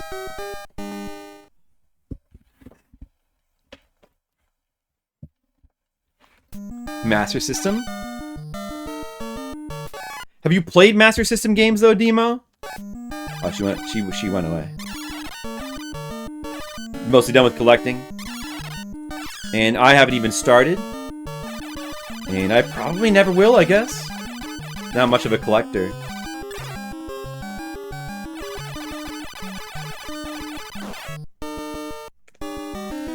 Maybe it's better to go up and kill that guy first, then come back down.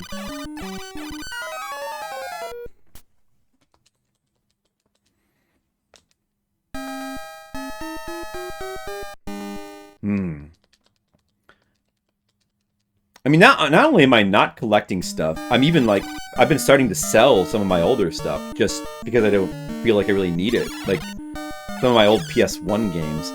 I have yet to get into selling my anything beyond that, like my PS2 stuff. I probably will at some point. I don't know, I just don't really feel like I need my old games anymore. Because I can just emulate anything I want to play. It's cheaper.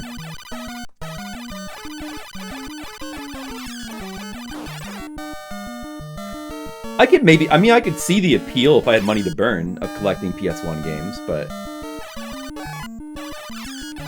maybe PS2.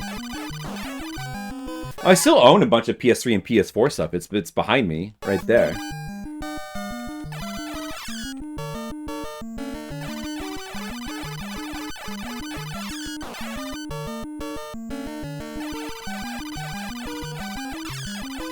Okay, that guy's not coming. I was gonna try to ignore him then. There's the armor. Didn't show it off the first loop, so there it is.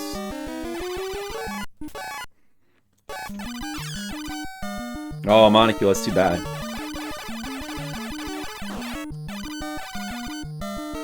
Better just jump that bird. I'm gonna lure this bird out here.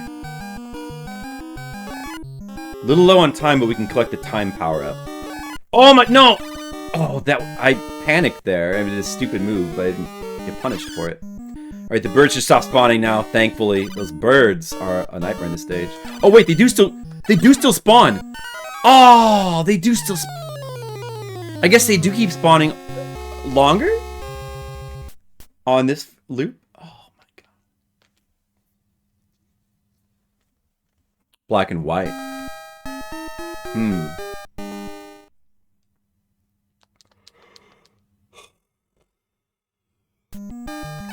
Yeah, I guess that's true, yeah. They put less effort. They were starting to put less effort into manuals in the PS1 era. This stage can be quite a bitch on the second loop. The faster birds is a big problem in the stage. The bird's about to come.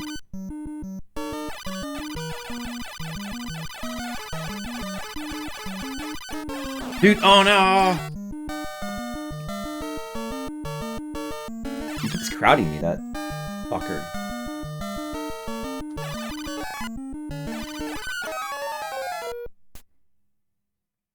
Discs make you anxious. I guess discs have a shorter shelf life than cartridges, but nothing lasts forever though. Like anything can stop working. The battery packs and cartridges with batteries can stop working pretty easily, right?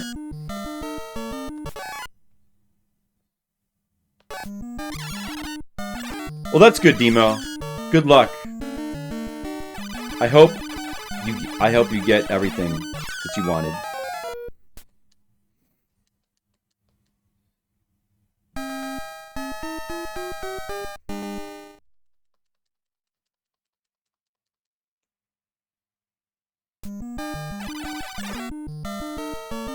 Oh, you can change them fairly easily?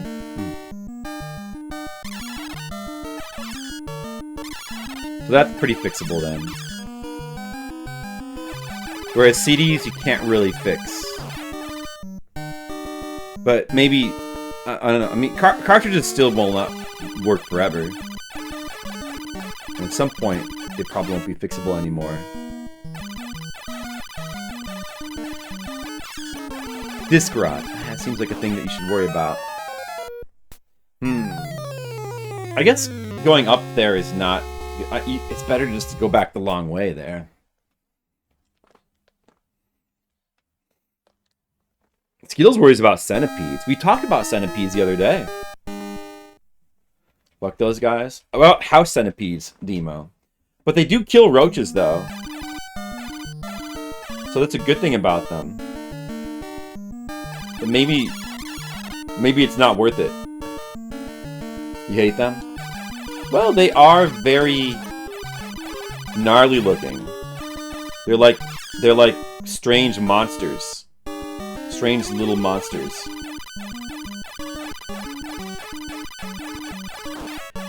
They exist everywhere, Demo. You can't escape from centipedes. They're everywhere.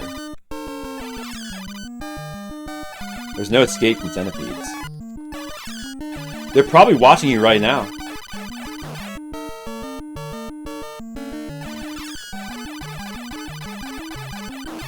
Okay. Pretty good.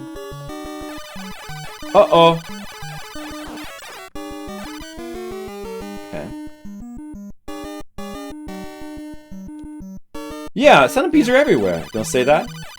Okay, we'll not say that the centipedes are watching you right now. I'm sure they're not. They're probably not even looking at you. They probably don't. They're around you, but they're not watching you. They're probably ignoring you. They're like, we don't care about this giant human when we could be eating food that's on the floor. Dima, what bugs do you like?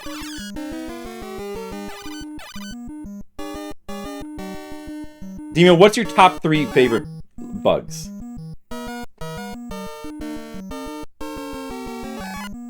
Not many bugs? That makes it easy to narrow down to a top 3. Moths. Okay, moths is in the top 3.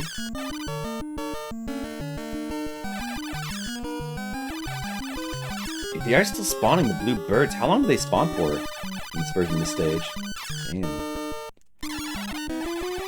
Maybe they did spawn here in the first loop. The platforms move faster as well. But the time should still be there. Wait, is it? There it is. Oh no, bad jump! No! No! No! No!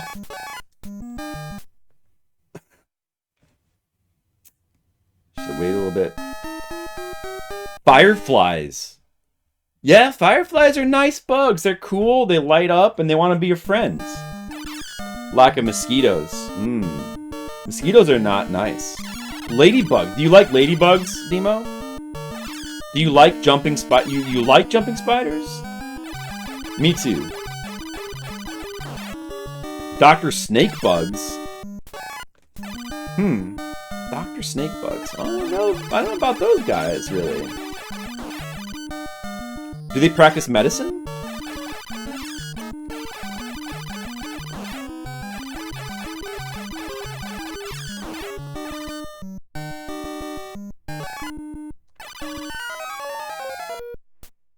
They're okay. Not a fan of beetles. I like beetles. Beetles are cool. I like to catch them in Animal Crossing. Moths are your homies? You know, I actually don't like moths. We had a long time ago, we had a moth infestation in our apartment. It was gross. And ever since then, I definitely do not like moths. Not a fan of moths. If I see a moth, I kill it. Instantly. Can't be allowed to exist. Ladybugs Going Wild. That sounds like a video series.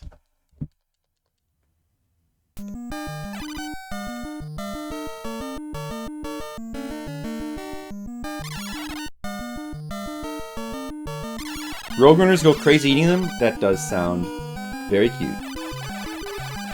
The moths indoors, not good. Yes, it is not good. You don't give her bugs, but you like spiders. Yeah, I mean, spiders are kind of cool. They can be kind of cool sometimes. Oh, wait, the birds aren't spawning.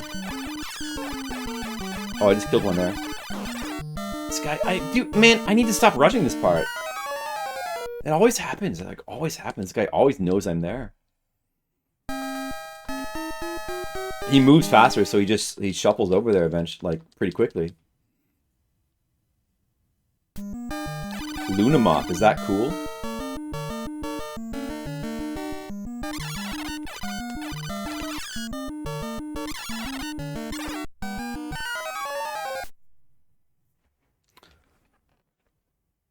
You love them?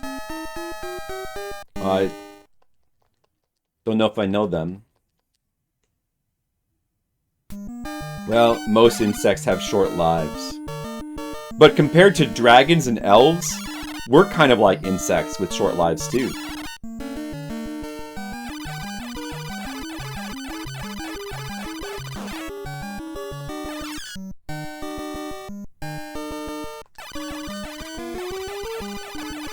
I'm not going up the side this time. It's so tempting because that dude's right there. But I'm going to go back over here and carefully and slowly kill this guy from the left side first. It's safer.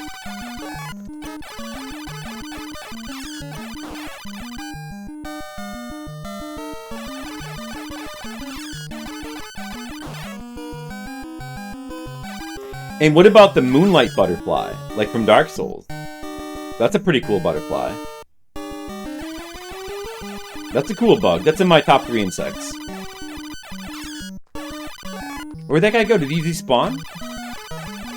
Or is there 2 of these guys right over here? Oh, dude! Oh, dude, pulled that off. Pulled that off. Yeah, one... Oh, no, there he is. No! No! Oh! Okay, go get the armor then. This guy lit us up. Posture check. Hold on, let me check it. Yeah, it's good, Skittles. It's good. Pants check. I'm wearing pants. I'm wearing pants today. No shorts. I'm wearing pants.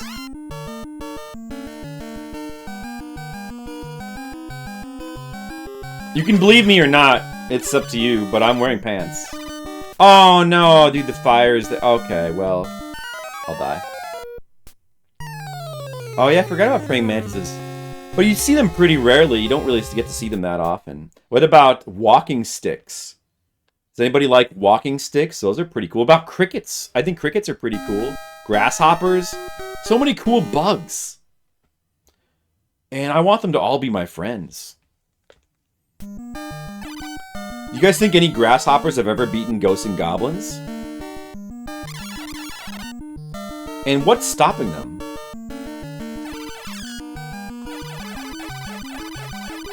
I do like the ambience of crickets.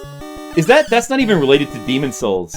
But the whole thing with the Demon Souls remake, one of the worst things it does is it takes the crickets out of Latria, which is like a horrible offense. I love that area has the ambience of crickets as you play through it. So cool.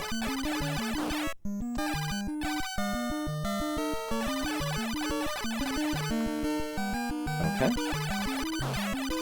Alright.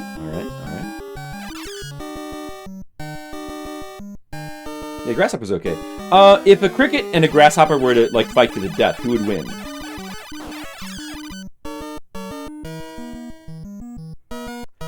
Okay, let's say it's not just a normal cricket and grasshopper, but like let's say there's a cricket champion and a grasshopper champion, like the champions of their race, and like the entire race of crickets and grasshoppers, they get together and they all both pick a hero, and they have to go together in a ring, which could be like maybe like a coffee pot, and they've got to fight to the death. Who do you think would win? Like assuming that they had like full plate cricket armors and like full plate grasshopper armors, like insect broadswords maybe.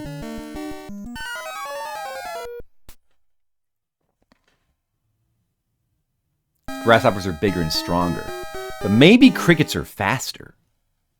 Maybe they have a speed advantage. Maybe they're more agile. Crickets might be more agile than grasshoppers. Or maybe they're more skilled with weapons. You guys think that crickets might be more skilled with weapons?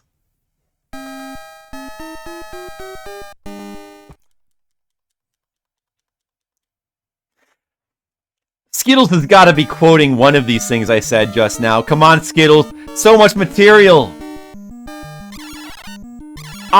What's up, nerd mages in party hats? I mean, cool mages and party hats. Hello, I'm playing another difficult game on the NES. We're in the second loop. Gonna beat this game real fast. It's an easy game. Red mages, who do you think would win in a battle between crickets and grasshoppers? What if crickets and grasshoppers had a war? Sure, grasshoppers are bigger and stronger than crickets, but what if crickets are better strategists than grasshoppers? You're going with the dog. Like a dog would beat both of them? Like a dog would just defeat both armies? That's ridiculous.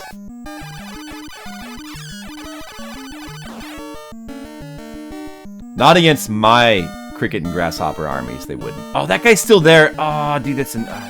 okay, alright. Alright, dude, can we just... See, this is why we try to kill this guy early. Oh, no! Oh, no! Alright. I'll try to do the... Wait, I can't do it now. Okay, I'll just die. And the fire blocked the ladder there. That's what happens. A locust. Locusts are stronger than crickets and grasshoppers. Hey, Colic, what's up? You're just talking about bugs. What are your favorite bugs, Colic? I might need a drink pretty soon. I might need a drink. Do I need a drink? I'm gonna have to get a drink real fast. Yeah. All right, I'll be back in 1 second.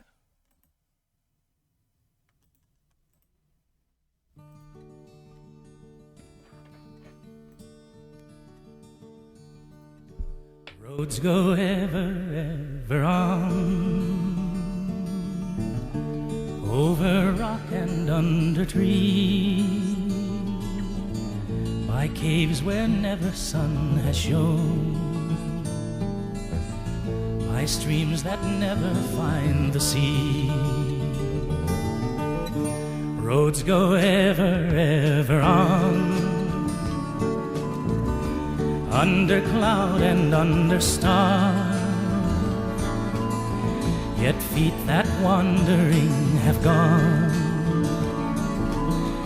will turn at last to home afar. Over snow by winter sown, and through the merry flowers of June, over grass and over stone, under the mountains in the moon, roads go ever, ever on, over rock and under tree, by caves where never sun has shone, by streams that never find the sea. Find the sea.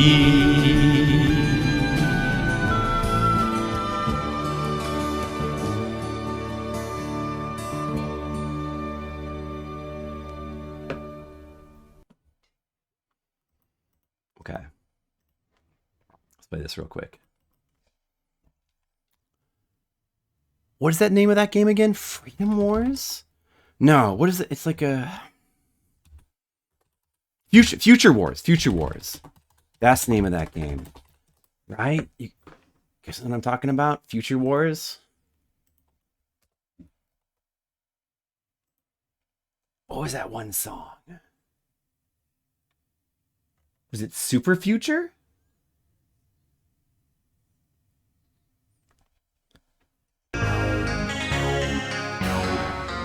That was not it.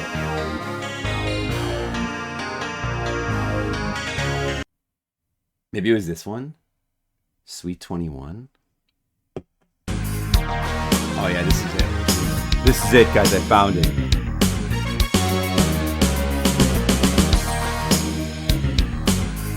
Look what I got! Alcohol! It's the Admiral Nelson song! Time to drink alcohol. Put it in my glass. Admiral Nelson. This is his time. Put him in the glass. Get a Coke. There it is. Open it. It's open. No calories. No caffeine. All flavor. It's good. Put it in the glass.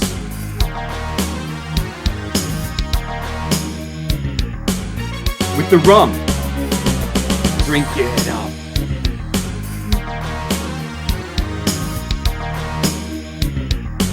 Good. That's good. Rum and Coke. With my friend, Admiral Nelson.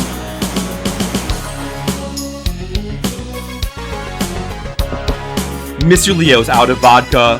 It's very sad. Poor Mr. Leo, out of vodka. What will he do?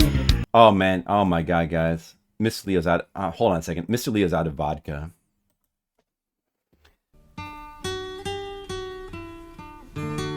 You know,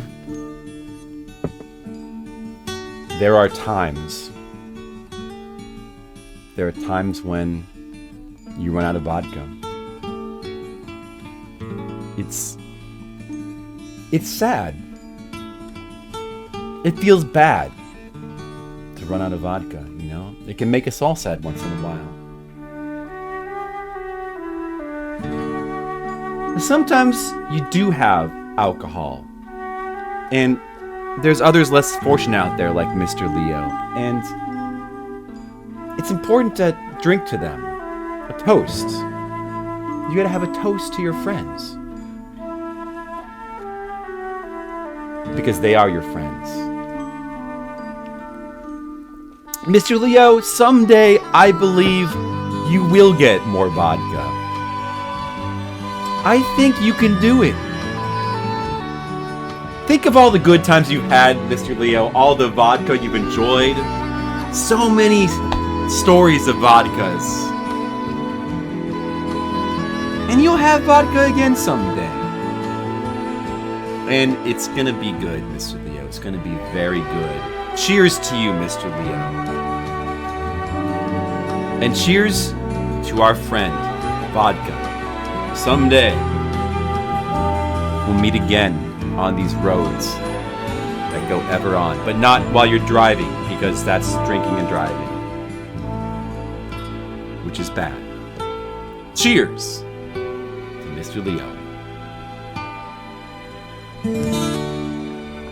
Beautiful friendship. It's beautiful. It's beautiful. It's beautiful. All the times we've shared together. Oh, I'm going to drink my alcohol now, Mr. Leo. Colic doesn't drink though. He thinks that cooking wine and mouthwash. He only drinks cooking wine and mouthwash. That's all Colic drinks. So that's good too. Demo, what are you drinking right now? Are you drinking anything, Demo? I'm gonna jump in the water pit and die. Oh, I didn't even get there. What is everybody drinking right now? Everybody, let me know.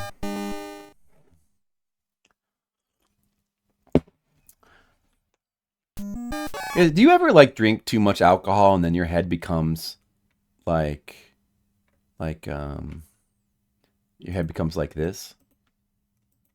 Does this ever happen to you? Bourbon and Coke, I think, is pretty good. Do you just have it straight up, or do you put it with Coke, or do you do something else with it, more creative? Hard cider, I like that. Hard cider, I enjoy. I do enjoy hard cider. On the rocks. So, straight, but just with ice. I gotcha. I gotcha. Well, I'll drink it straight as well. Once in a while. Usually, you gotta pat it out with some Coke.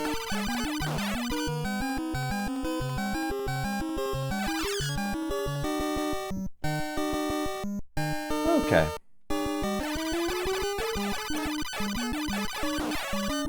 I don't have an ice cube maker. I just have the one that's in our fridge.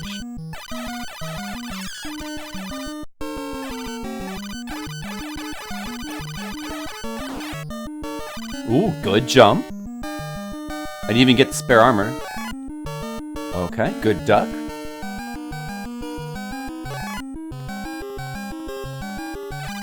Ghosts and Goblins.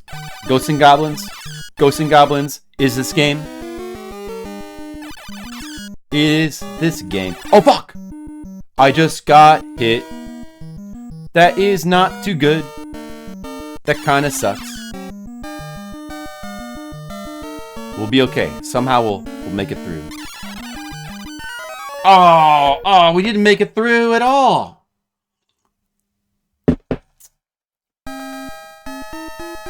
I don't think I explained to you guys the reason why I'm playing this right now. The reason why I'm playing Ghosts and Goblins is because I remembered this is also one of the first games I ever streamed. In fact, I may have streamed it on Twitch before Faxanadu. I know I streamed this. This is another game that I streamed on livestream.com along with Battletoads. I remember now. I remember streaming this with on livestream.com along with Battletoads, and I might have streamed this on Twitch as well. It might have been before Faxanadu. Faxanadu may not have been my first stream, but I don't really know. We have a mineral water. And which alcohol did you put in the mineral water, Red Mages? Vodka?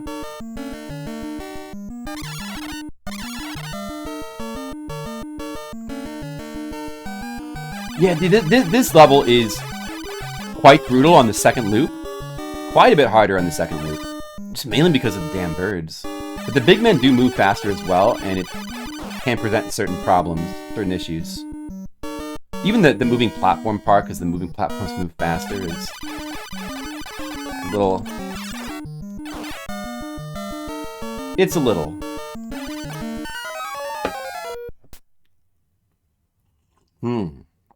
Granite rocks. I do like my booze dirty. No booze, Red Mages? Do you drink booze, Red Mages? Or do you like to keep it pure? Like a wizard that's focusing on memorizing his spells. Perhaps. So he can't drink alcohol because he's got to meditate and concentrate, memorize his spells. Is that why no booze? Oh no, okay. Let's take it slow.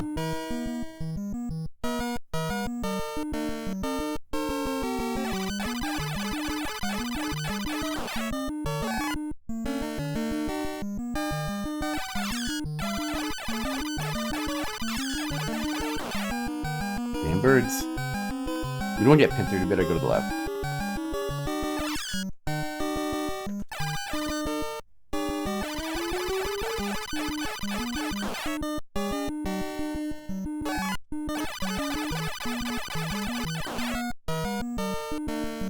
Our mashing is tested on this level. Man, the birds spawn so fast.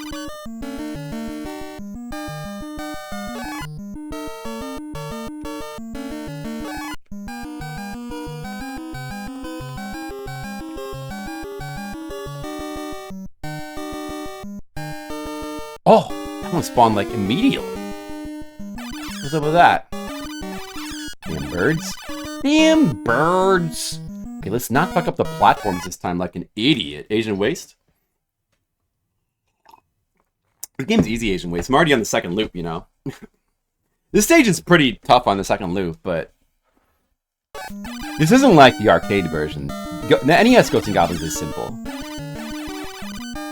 Oh, I'm not playing Famicom version. I have an interest in some... Oh, dude, again, I missed that guy. I have an interest in someday beating Micronics. That's the one that has no continues. We need this time power up here. I don't know. It might be fun to try to grind that. You guys know the Famicom version of Ghosts and Goblins, Micronics, has no continues. They added the continues for this version. They did that with a couple games. Karnov is like that as well. The bluebird... I think the bluebirds don't spawn anymore at this point.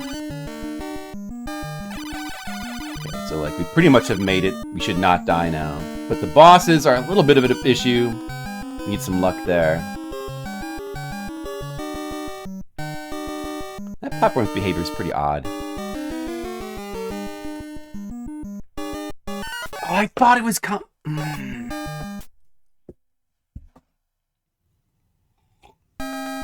Well, there's a pretty good chance I would have died without armor to those bosses anyway. It's pretty normal to get stuck here a little bit.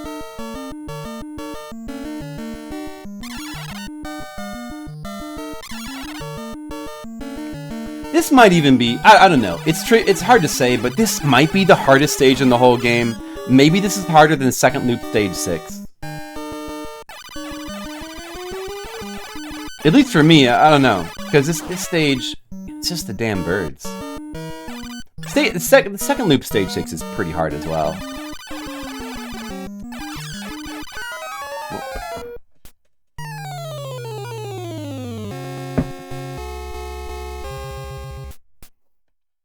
But yeah, this is one of the first games I've ever this along with Battletoads are some of the first games I ever streamed.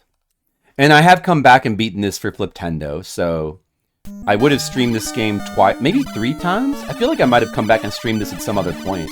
I feel like I've streamed this game a good amount. But why not play it again? It's pretty quick to play through. Despite its, reputation as like supposedly one of the harder games on NES.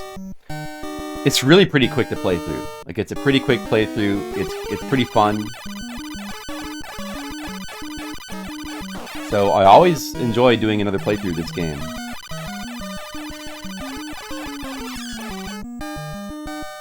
You see that escape there? I was like, okay, I'll just try to escape if he comes. Oh! And that dodge is good as well.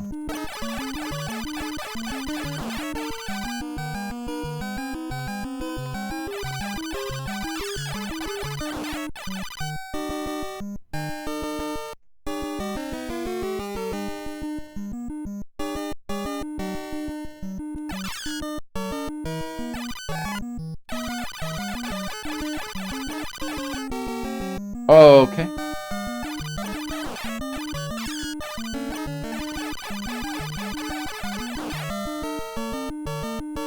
Bird. It was hard for me when I was like 10. I probably was like 10 or 11 when I played this for the first time, and I couldn't get past stage 3. But as I said before, the main thing that made it hard back then was just not knowing the secret hidden armor locations. I don't know why I never really knew them. It seems like one of those things that would be in Nintendo Power, but and I got all the Nintendo Power, so I don't remember. Shit. I don't remember ever learning about those as a kid. But it's a world of difference. If I would have known the hidden armor locations as a kid, I would have beat this game for sure. It's so much harder if you don't know those. Village of the Damned. Oh, yeah. You can see that. Because Mura means village. Makai is like demons or monsters or something. Demons is usually how it usually is translated.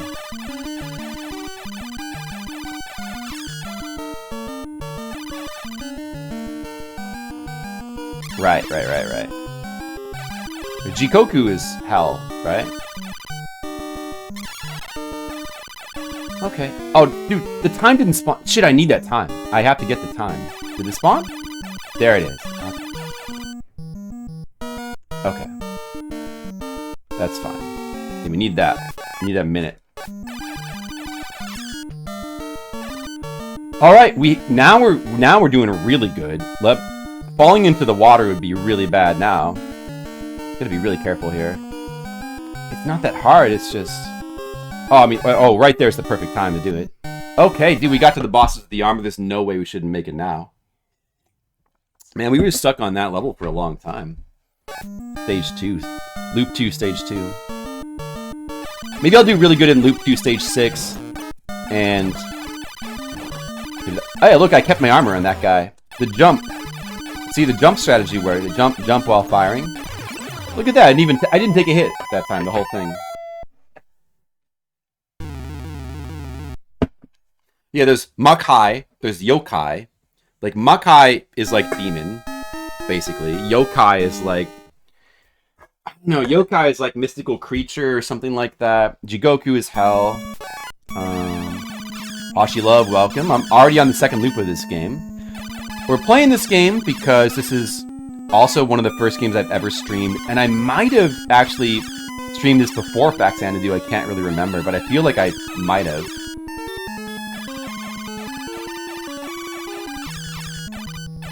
I mean, I know I definitely did stream it before Faxanadu, but I might have streamed it on Twitch as well.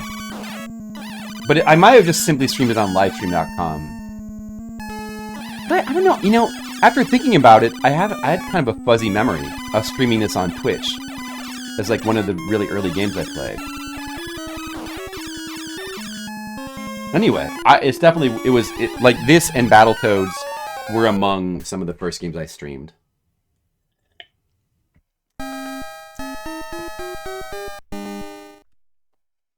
Demon Village. Well, Hashi Love, I'm already on the second loop. It might not be that long. I'm certainly hoping to finish both this and Battletoads tonight. I thought that that'd be pretty cool. Because they're both, you know, kind of hard games. And I think, like, based on this pace, it all depends on Battletoads. This game's probably going to get beaten pretty soon. But it all depends on how long Battletoads take. Because the last time we played it, I was pretty rusty and we didn't finish it. And I haven't really practiced since then. I will take a key for coming in. Thank you, Monocule. Have you ever, like, okay, like, you know, in your house, like maybe like your wife or somebody, your son or your daughter or some family member, let's say they just got home. And, you know, and they open up the door and you let them in. And you hand them a key, and you say, take a key for coming in. What about doing that? I think that's a good idea. G&G in arcade? I did. After finishing the arcade, I went back and I played through this game, but I don't think I finished it at the time, because I was tired. But I did play it, I didn't play them into... I played it afterwards as like an encore thing, but it wasn't a full thing. I didn't finish it, if I recall correctly. I believe so. Right. Yeah, I did it. Yeah, but I didn't finish it though at that time. I played like a decent way through. I didn't do the second loop, I think. But I've done. Oh, dude, a rare drop of the axe. We don't even want to risk picking that up. I'm gonna go up here. I played through the game. I played through it for well, like it was like I said, it was one of the first games I streamed, and then I also played through it for Fliptendo. And I'd have to look if I played through it besides that, if I have any other VODs. I'm not sure if I do. You have a spouse or children? Yeah. Yeah, anybody who lives with you, just give them a key and be like, take a key for coming in. Hope. Ideally, somebody that knows Ghosts and Goblins.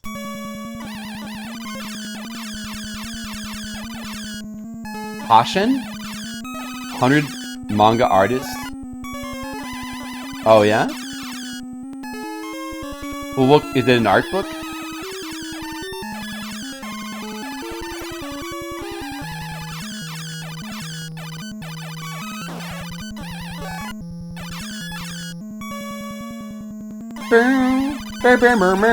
Ouch.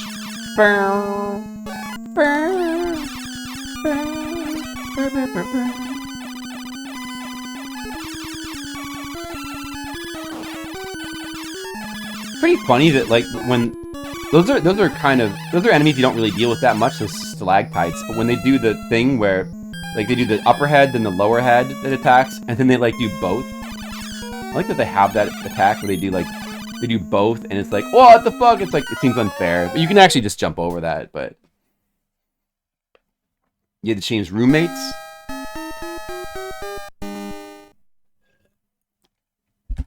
That's awkward. That must have felt pretty awkward for him, Asian Waste.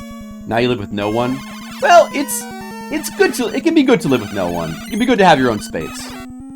Well, that's no good. Kill me. Just kill me, idiot! Fine, don't kill me, stupid idiot. Fuck, roommate. Yeah, roommate. I mean, living with family is a little bit different. I mean, it's good to live with people that you like, but roommates, yeah, if you like your roommates, it's probably cool. But roommates that you don't really get along with that well, not good. Of course, that applies to family as well. Basically, if you're living with people that you like, it's good, and if you're living with people you don't like, it's bad.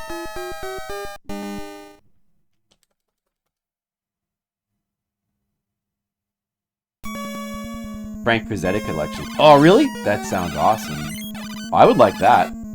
Damn it, I fucked this guy up again. Asian Waste, do you want to live together? You want to, like, be like the odd couple? Then you'll really learn to love me. I promise not to stay up too late streaming. Only like 2 or 3 sometimes.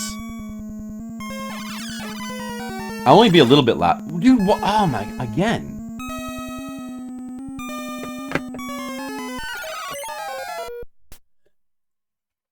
Which, you would? Which song? Maybe we should, get a place together and we could, like, start, like, we could start our own sitcom?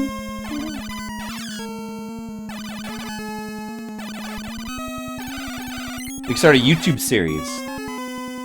And we'll just film each other, you know, yelling at each other and stuff. People would love it. It'd probably make a ton of money. Oh no!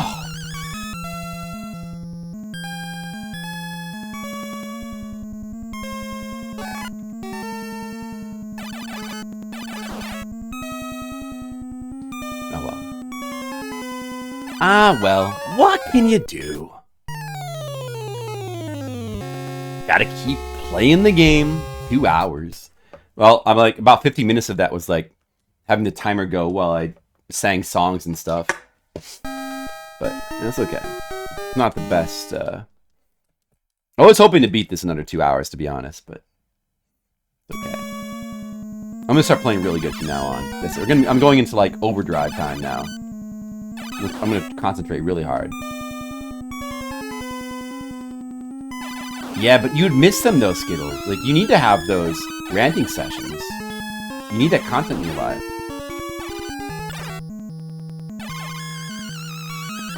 Crusty audio from old games. Well, that sounds like a real good idea, Hashi Love. Oh. Kill. Let me get your opinion and settle a bet. Sounds pretty good.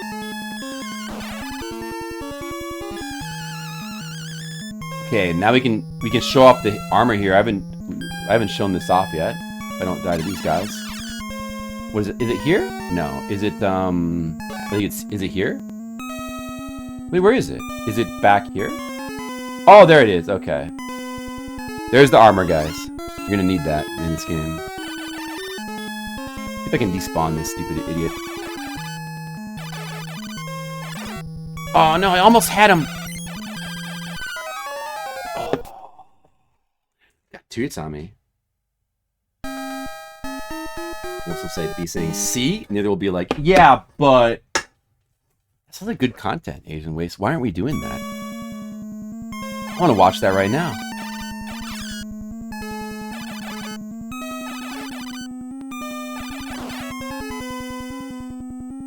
Gargoyle's Quest. I have streamed the Gargoyle's Quest games before. Those were another set of streams that were done pre-Fliptendo, I believe. Oh, except I've never streamed Demon's Crest. I streamed the first 2 Gargoyle's Quest games. We might have done Gargoyle's...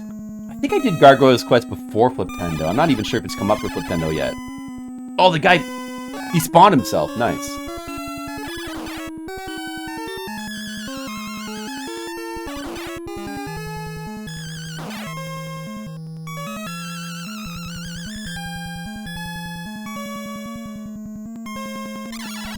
Yeah, I could have a shameful stream of modern games. That could be fun.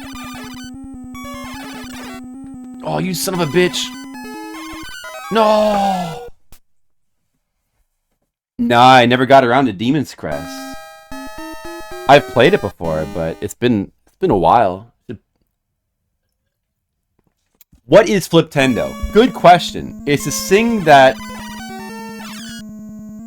we do around here sometime. You know, I used to be doing it a little bit more frequently than I am now. I've been taking another one of my breaks. But it's basically a little project where we try to play every single NES and Famicom game. Both. Like both NES and Famicom. Dude, oh no!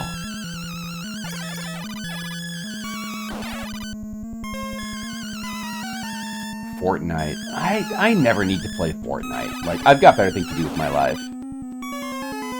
I never need to play that.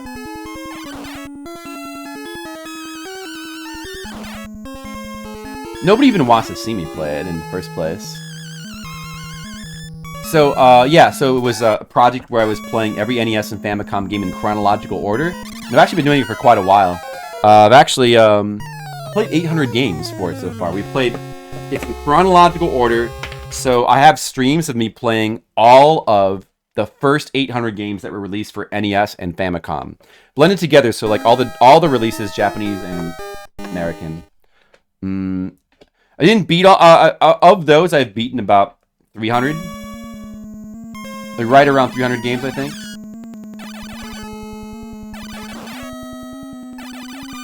And it was more just to check out the games and kind of learn about all the games than to beat all of them. But I was trying to beat a decent amount of them. All the ones that seemed worth beating to me. I played Gargoyles in Genesis a little bit. It looks like a really cool game. And I want to go back and like try to beat it. Seriously. I have not beat that one yet. I'd probably enjoy trying to beat it. Seems like a good game.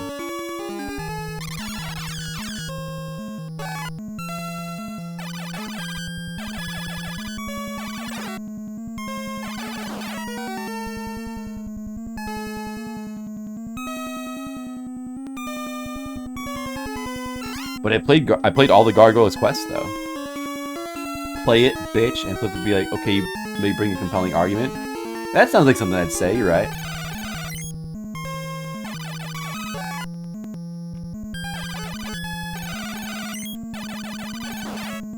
Okay. Don't want that, don't want that. Alright, finally got through that. Didn't have any issues here.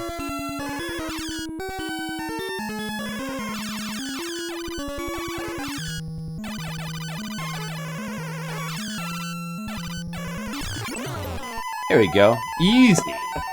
Easy game. Now let's try to quickly get to stage 6. Asian ways to make it sound so good. Think of all the hijinks. All the hijinks that could ensue. We could drink so much rum and coke together. Get into so many arguments about utterly pointless stuff. You'd love it. Great content. We stream it, and we become famous, and we'd make millions of dollars, and we'd get crowns, and we'd live in a palace. We'd sit on thrones, and we'd probably become like, you know, unofficial presidents of the world, of the earth. Oh yeah. Well, that little piece of land there is not a platform. Even if it was, like, you couldn't do anything from there anyway.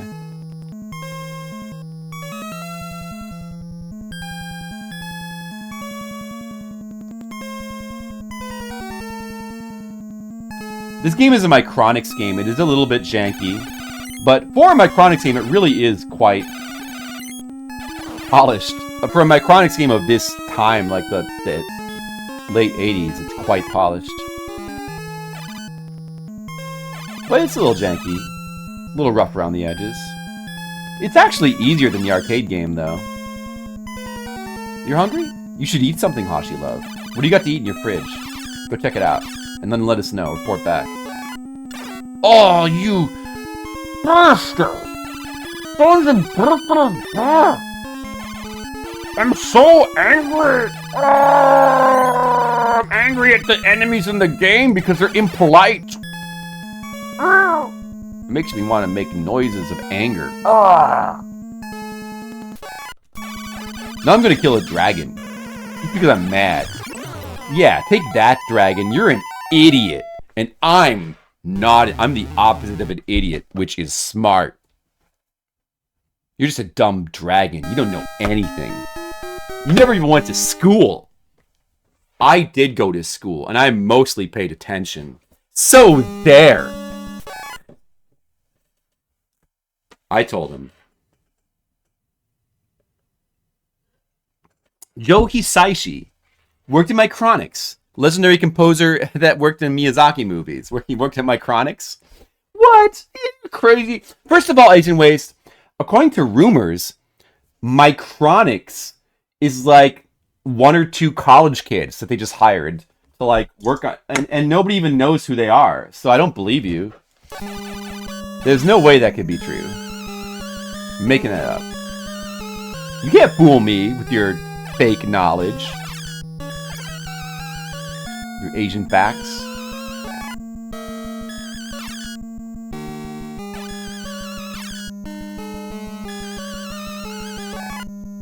Boom, boom, boom, boom, boom, boom, boom, boom, boom, boom, boom, boom, boom, boom. Gonna beat this game real fast. This game's gonna get beaten so quickly. You guys better get ready. It's gonna be beaten any second now. It's about to beat it. Then we're gonna beat Battletoads real fast as well.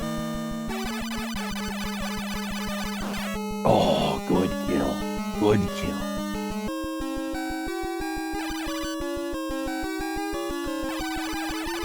Unless there's like some newly discovered information about what? It's the what the fuck? You fucking Emmy? Are you serious? This fucking Emmy? It did it again. And it's not the tab key speed up because that's not that fast. Dude, that's unbelievable. I'm still alive though. Oh, no, I'm not. Oh my god. This fucking emulator piece of garbage. Is the fucking emulator glitching or something? Has anybody else ever had that happen? Oh my god. Stupid. He did that Zoids game.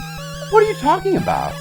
Nobody, as far as I know, nobody knows anything about... I mean, maybe he worked on the Zoids game in some capacity, but as far as I know, nobody knows any information about who Micronics is. Unless there's newly discovered information.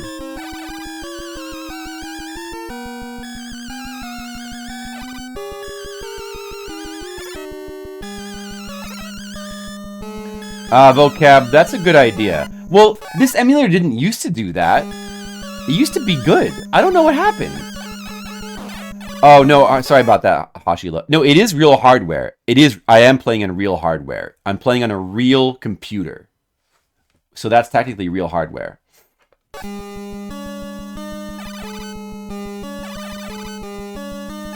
Yeah, well, I mean, like, Nestan and FCEUX, I guess they're not considered, like, the best emulators anymore.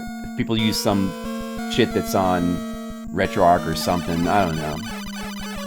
But... I just don't, even, I don't know, if that keeps, I was gonna say, I don't have any reason to change, but maybe if that keeps happening, I'll eventually have to change. Pretty annoying. Is that guy gonna be there? Oh, the glitched ogre is not there now. Alright, we're still good.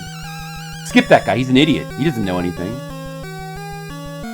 Yeah, exactly, Hoshi Love. It's real hardware, it's a real computer. Messen? Jane? Yeah. I mean, for a while, these emulators used to be the best NES emulators. I just don't feel any need to upgrade. Who cares?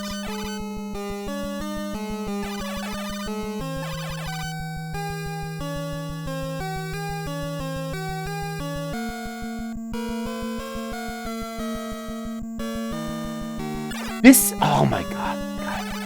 No! No! I fucked up pretty bad the fight. Don't do what I just did. That's not a good strat. That's not good. Not good.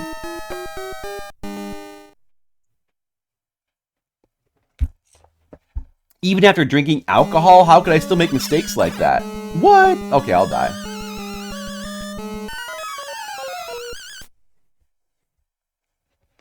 Messen? Yeah, no, that's what I thought you said. I actually figured that out, that you meant that. Messen. I think I've heard that too, yeah. But I'm not overly concerned. Like, NES emulation is like, it's been good enough for a while where it's like, we don't really need...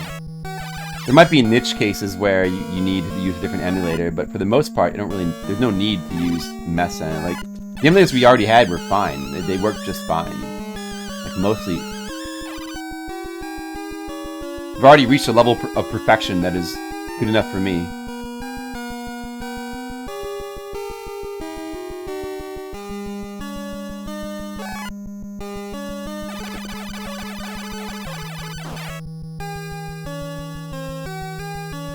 Okay. Why don't you just get out of here? Why don't you make like a tree and get out of here?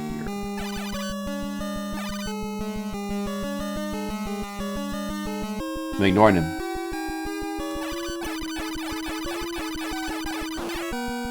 It's possible to jump over these guys. Probably not worth it. FCUX should still be fine. One of the preferred emulators for task videos. Oh, okay, all right. I thought people liked Nesten as well. Well, I know that like there were certain games that I needed Nesten for. Like between these two emulators, I was usually fine. If one didn't work in one, I would use the other. The most accurate they say it has a lot of features. Like I like simple apps. I like simple stuff too. I don't necessarily need all those features for NES. Something like NES.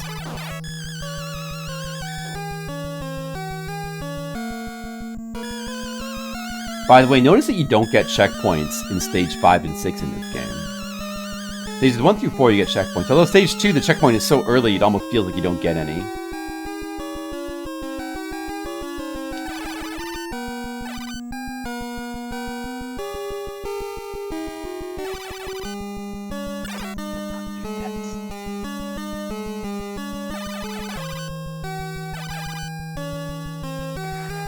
Oh, man, the bullets... The shield really is kind of good on this guy because those bullets can be such a pain in this guy.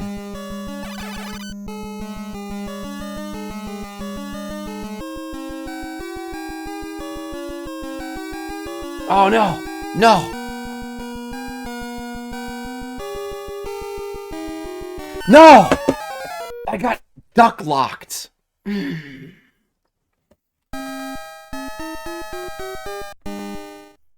Damn, not again?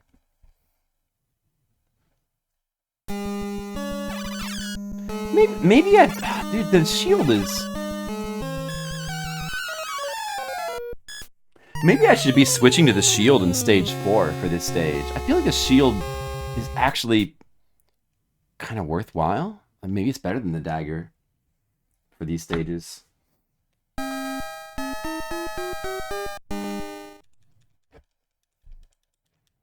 I'm going to melt your pot, Skittlebrow. It's random. There could be other ones, but... I don't know. Take that, pothead. See, there was another pot quote. I'm going to melt your pot, Skittlebrow. I said some pretty cool things earlier. And I couldn't help but notice that you didn't quote any of them, Skittles. What's up with that? Even though I said so many funny things? Don't tell me you're getting tired of, like, quoting things, Skittles. Am I gonna have to just keep saying more and more funny things?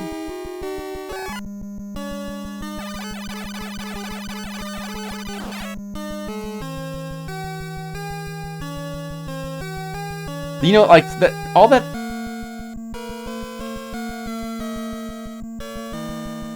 Was that a beatable kind of hard? There was that one. Is that from today? That's only good from today. That's all, Skittles? I see. Wow. I get it. What about all that stuff with the grasshoppers and crickets? I thought that was pretty good, Skittles. You didn't like that? Grasshoppers fighting crickets? You didn't want to quote that? Now we're not gonna have quotes about crickets, and we don't have quotes about crickets and grasshoppers yet. I was just trying, and we could have had that content, you know?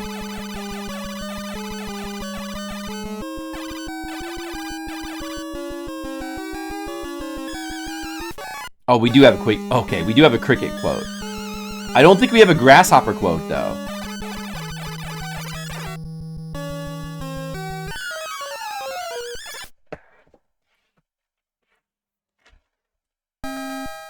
I was assuming that, Skittle. Sorry, my mistake. Thanks, Skittlebrow. You were very enjoyable. Thanks, Skittle. You're very enjoyable. What is that quote? I feel like that's probably taken out of context. Like, I probably said something, but they cut it out.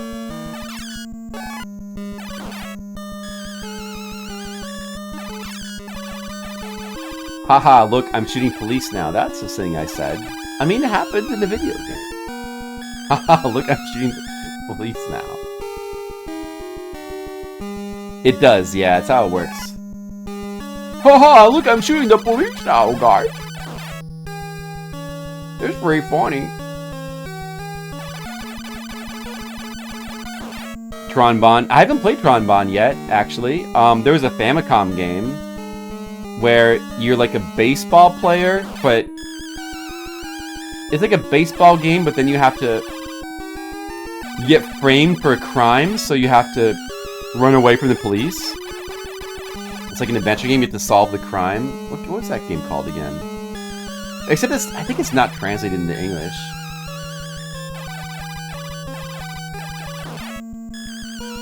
You need armor. You need to get armed-er.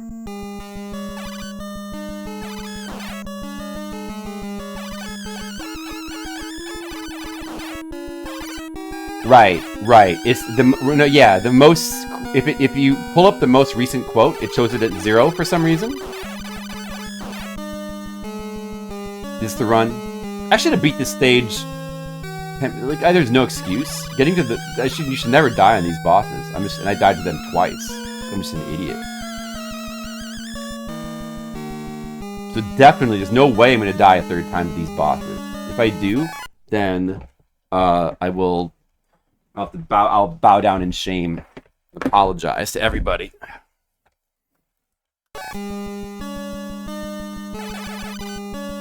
Almost took damage there.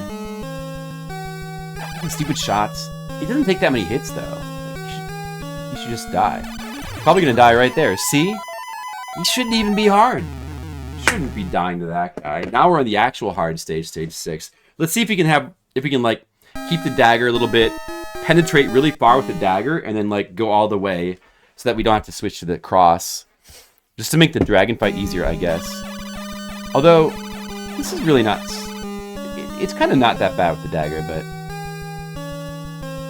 More severe? Is that what you think, Armages? Well, I don't know. What do you think the punishment should be? I should have to play, like, what? Like Skyrim? That'd be... No, that's too... No, that's... Come on. That's... Red Mages, that's too mean. No, come on. We can't do that. That's just not fair.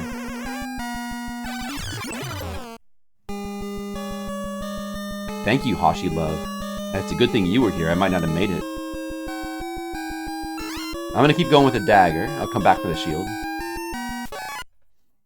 The drill's a placeholder. Oh, yeah, makes sense. Yeah, exactly, Red Mages. That is just twisted. Who would think of something like that? That's ridiculous.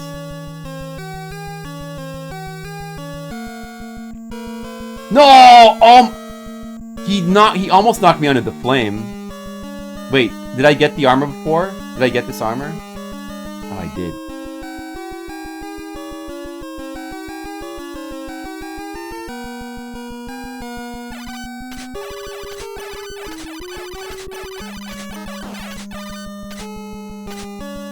Got the glitch with this guy coming alive early. Okay, handle that guy. Kind of a pain, this guy, though. Oh, well.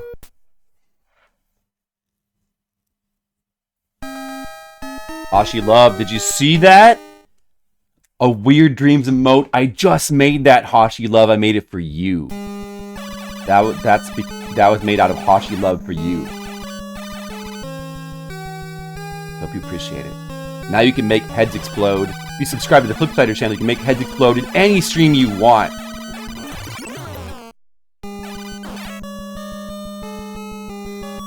Stupid skeleton, you should just settle down and relax. Hyperactive skeletons. Oh, I jumped into that. Oh. Haha, Red Mage just likes it. That's gonna be a good emote to have.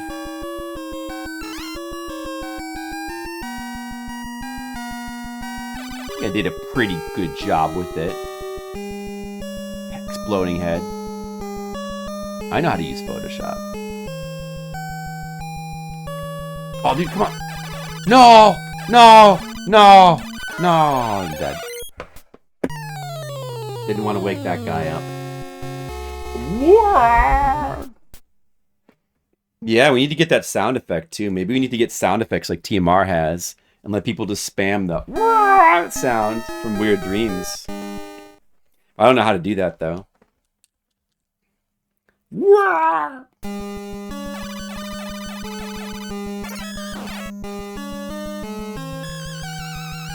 I saw some of it. I watched somebody streaming it. Persona 3 Reloaded. It looks, I talked about it a little bit in the last stream. It looks like they did a really good job with it in terms of visuals and presentation. They did make some really stupid changes to it though. Very, very stupid changes. It's kind of annoying and very typical for the modern bullshit. But the nightclub, I don't know about the nightclub. No, I'm talking about like gameplay. Tell me about the nightclub. No, they took out shuffle time. They still have a thing in the game called shuffle time. It used to be that they would like, have the cards and they would have different bonuses you could get, like experience, gold, and stuff. And they would shuffle it and you'd pick one. They'd show you them. They'd turn the cards over and shuffle and you had to pick one. You had to try to follow the card you wanted. It was cool. It was a cool mechanic, and there was different shuffle mechanics. They just took it out of the game straight up. They just straight up took it out of the game. None of the dancers are animated. I'm not too familiar with that part of the game. After every battle that it shuffles the cards, and it was a cool mechanic. And you would add different shuffling mechanics later, and they just took it out. Like now you just like pick the cards you want, and it's overpowered. It's like now you just can pick whatever over. And it's taking out a game mechanic. And then there used to also be a fatigue mechanic for the dungeons. They took that out. They just took it out. But there's still text that references it. Like, oh, don't stay in the don't stay in the dungeon too long or you get fatigued. They just took it out, apparently. Unless my information is wrong, but that's what I heard. The game still looks really good, though. Like, they did a really good job. They did a great job with, like, the soundtrack. The soundtrack is pretty faithful. There's some new songs. The new songs actually sound really, really good. And all the old... most of the old music is still there. Like, pretty much all of it is there. Mass Destruction is not used as much as I would like, seemingly, but... But they did really, like, as expected, like, they're really good at presentation, Atlas is. And the music... they did a great job with. The visuals look great. They basically updated Persona 3's visuals to Persona 5 standards. It looks really, really good. It seems like a worthy remake. It's just annoying. Some of those little changes they made for no reason, where they like streamlined interesting mechanics out of the game. Like that's just a very annoying modern game thing.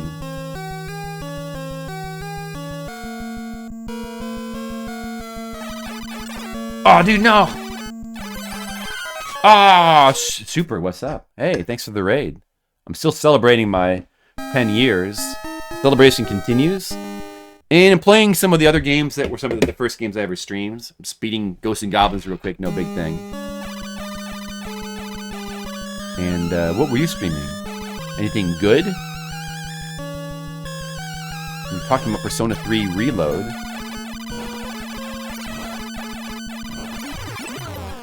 Yeah, that's what they said that they took that out. I don't know. Yeah, you can let me know what I heard. It still seems like, relatively speaking, compared to other stuff, a pretty good remake, but I don't know. I probably won't play it because I don't have time. And it is still the... If I ever replay Persona 3, I feel like I'll still probably want to play the original. I don't know, though. It seems like a good remake, though. Yeah, I mean, it's good to see a remake that actually does a pretty good job for a change. Yes, video game. I like those, Schubert. That's good. I like video game. I'm playing a video game, too. Shout out to Schubert. Schubert, who was temporarily killed by Twitch, but is now alive. He lives. And that's good.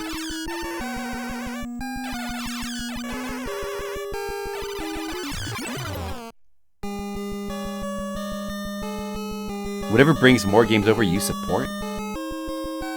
Yes, more games. Even if they're bad, just keep making more. It's more and more and more games. Infinite games.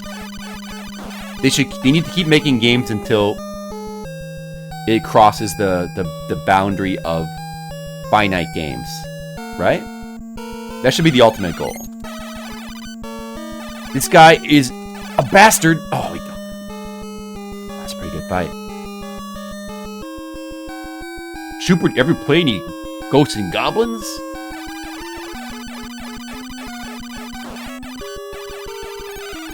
What? Oh, that's like a glitch guy.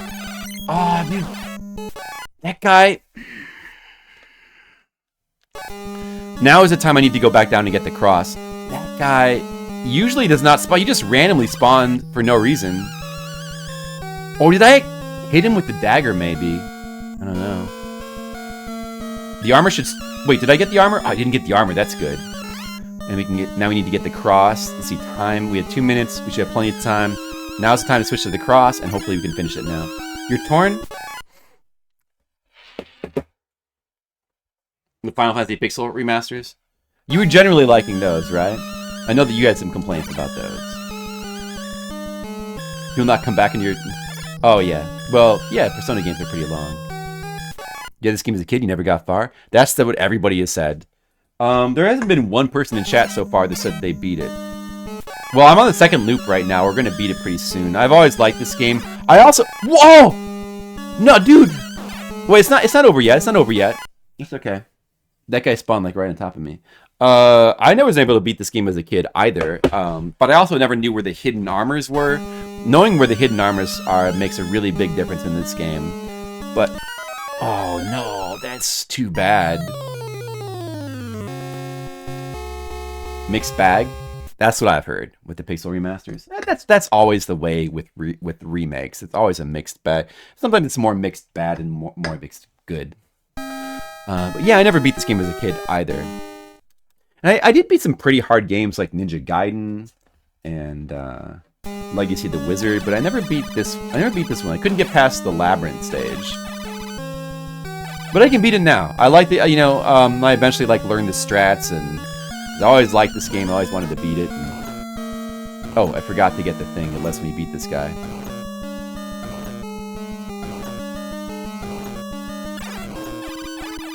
Maybe I'll just die.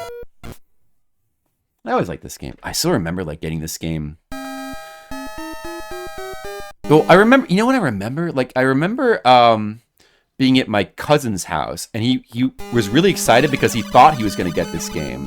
But he didn't get it. He ended up getting Wizards and Warriors instead for his birthday. Instead of Ghosts and Goblins, he got Wizards and Warriors.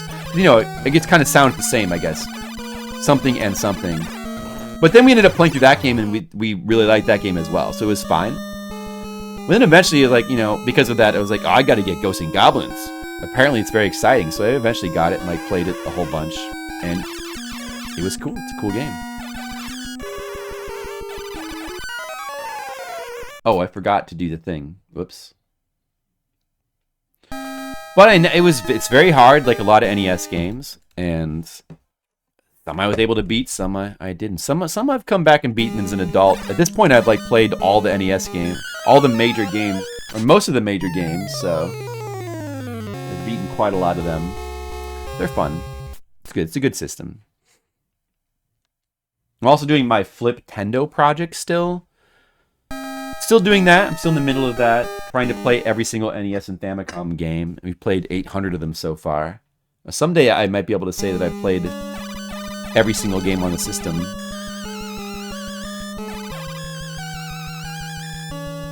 From optics into the stats. Yeah, I like Final Fantasy 2 quite a bit. Optics in the stats. Yeah, I don't know what that means, but I when I replayed Final Fantasy 2 when we did it for Fliptendo, I liked it. The thing is, I feel like I found the game to be much more fun when I didn't do the thing. You can just you can grind your party by just beating them up over and over again and getting them really, really high hit points very early on if you want to. But I feel like I had more fun playing through Final Fantasy 2 when you don't do that. When you just play it kind of naturally, and when their stats just let them build up organically. I feel like Final Fantasy 2 is a lot more fun to play that way versus just grinding everything, the easy way from the beginning. That's what I thought when I replayed. I think Final Fantasy 2 is good. It's interesting. It's definitely one of those like kind of flawed systems though, where it's just a weird system, and it's, I don't know.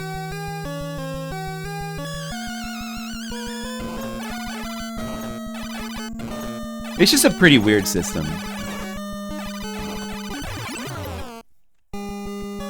I guess some games have probably done that better since then. The whole idea of like this not having levels, having the stats go up based on what you do. Though I couldn't tell you which ones offhand.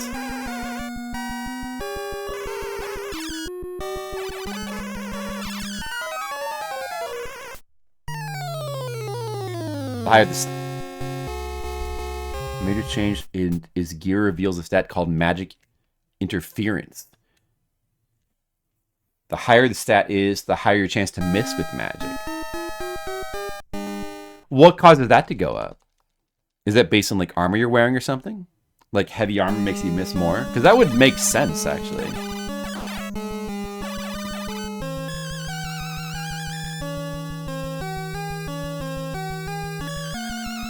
I did. Well, you have to switch to the cross in this level.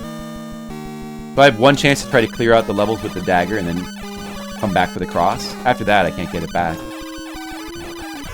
But it's not too big of a deal. The dagger doesn't make the level that much easier.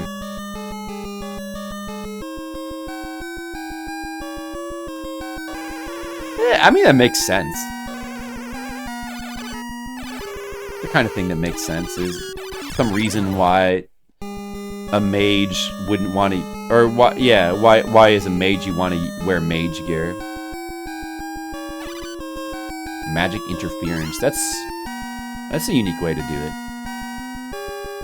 You do get it. You get the mandatory weapon in the stage. So even if you grab the troll weapon, the axe, you're screwed for that life, but you can just...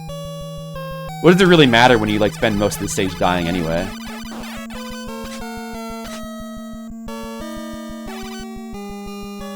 We didn't get the troll skeleton this time. That's good. Oh, dude, that guy! Oh! I got super lucky there because I not only killed the goblin in time, but the Red Arremer decided to just despawn. Very good luck there. Very nice.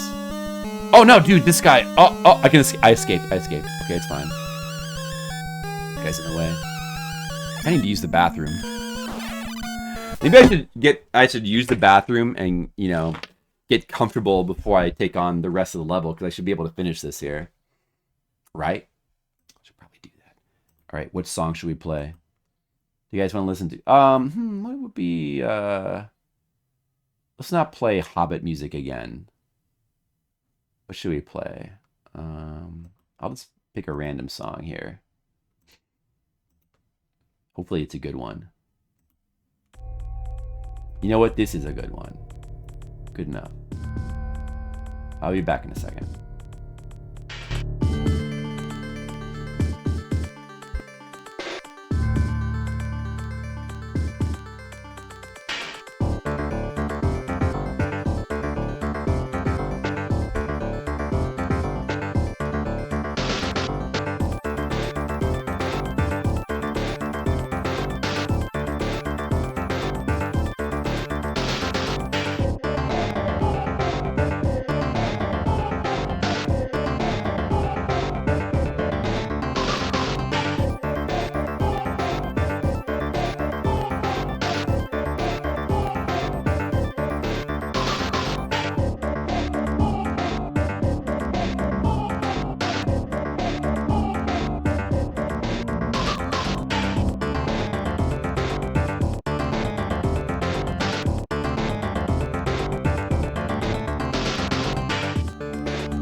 Oh, music from another really good game, Earthworm Jim. Another very good game. Which I was thinking about replaying as well for this little special.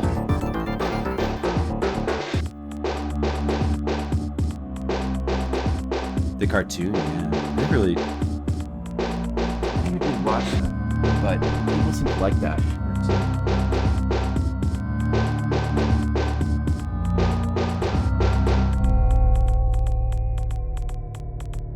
Oh, I see. It's interesting. Asian voice.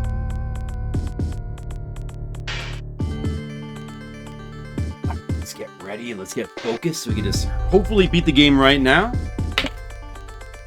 I think I'm probably taking longer to beat this right now than the Flipendo time. I guess that's okay. Oh, man. The Earthworm Jim music is so good. I wish it could almost keep playing instead of this music. But that's okay. We gotta play the proper music.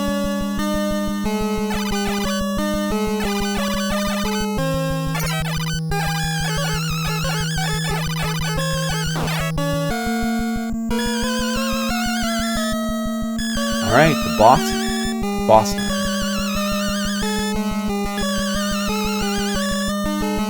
Come on, wake up, idiot. Oh, he's gonna get me there.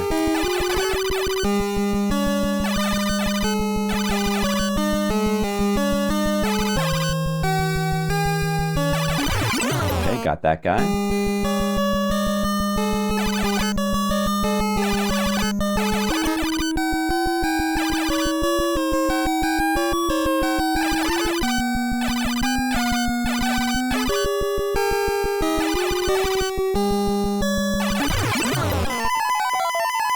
Not bad. That was a good fight. It did. Sorry. I forgot to turn it back down. Yes, thank you for reminding me.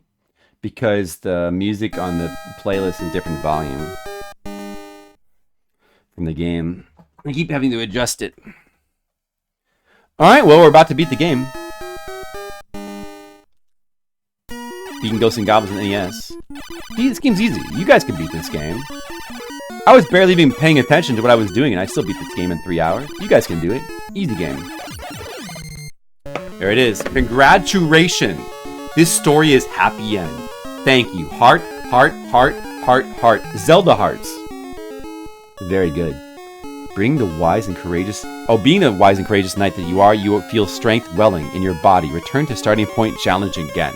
It's funny how essentially it just tells you, like, it's the same thing when you beat the game, like versus the bad ending versus the good ending. The bad ending is like, this is a trap devised by Satan, go back and play the game again. The good ending is like, you rescued the princess. You're such a great guy. Now go back and play the game again. Yeah, let's play the let's play the third loop. All right, timer. Thank you. Thank you, Schubert. I beat a video game. I did. I beat a video game. Thank you, Games on VHS. Final Fantasy 3? Does it have an insane difficulty spike? Oh, why do we continue from here? Wait, there should be a third loop. We need to check out the third loop a little bit. I don't think I've ever shown it on stream before. Pretty ridiculous. Final Fantasy 3 is the one mainline Final Fantasy I have yet to play. I'm gonna play it soon. Beef Wellington, what about that? I want to eat that. Why do you bring that up?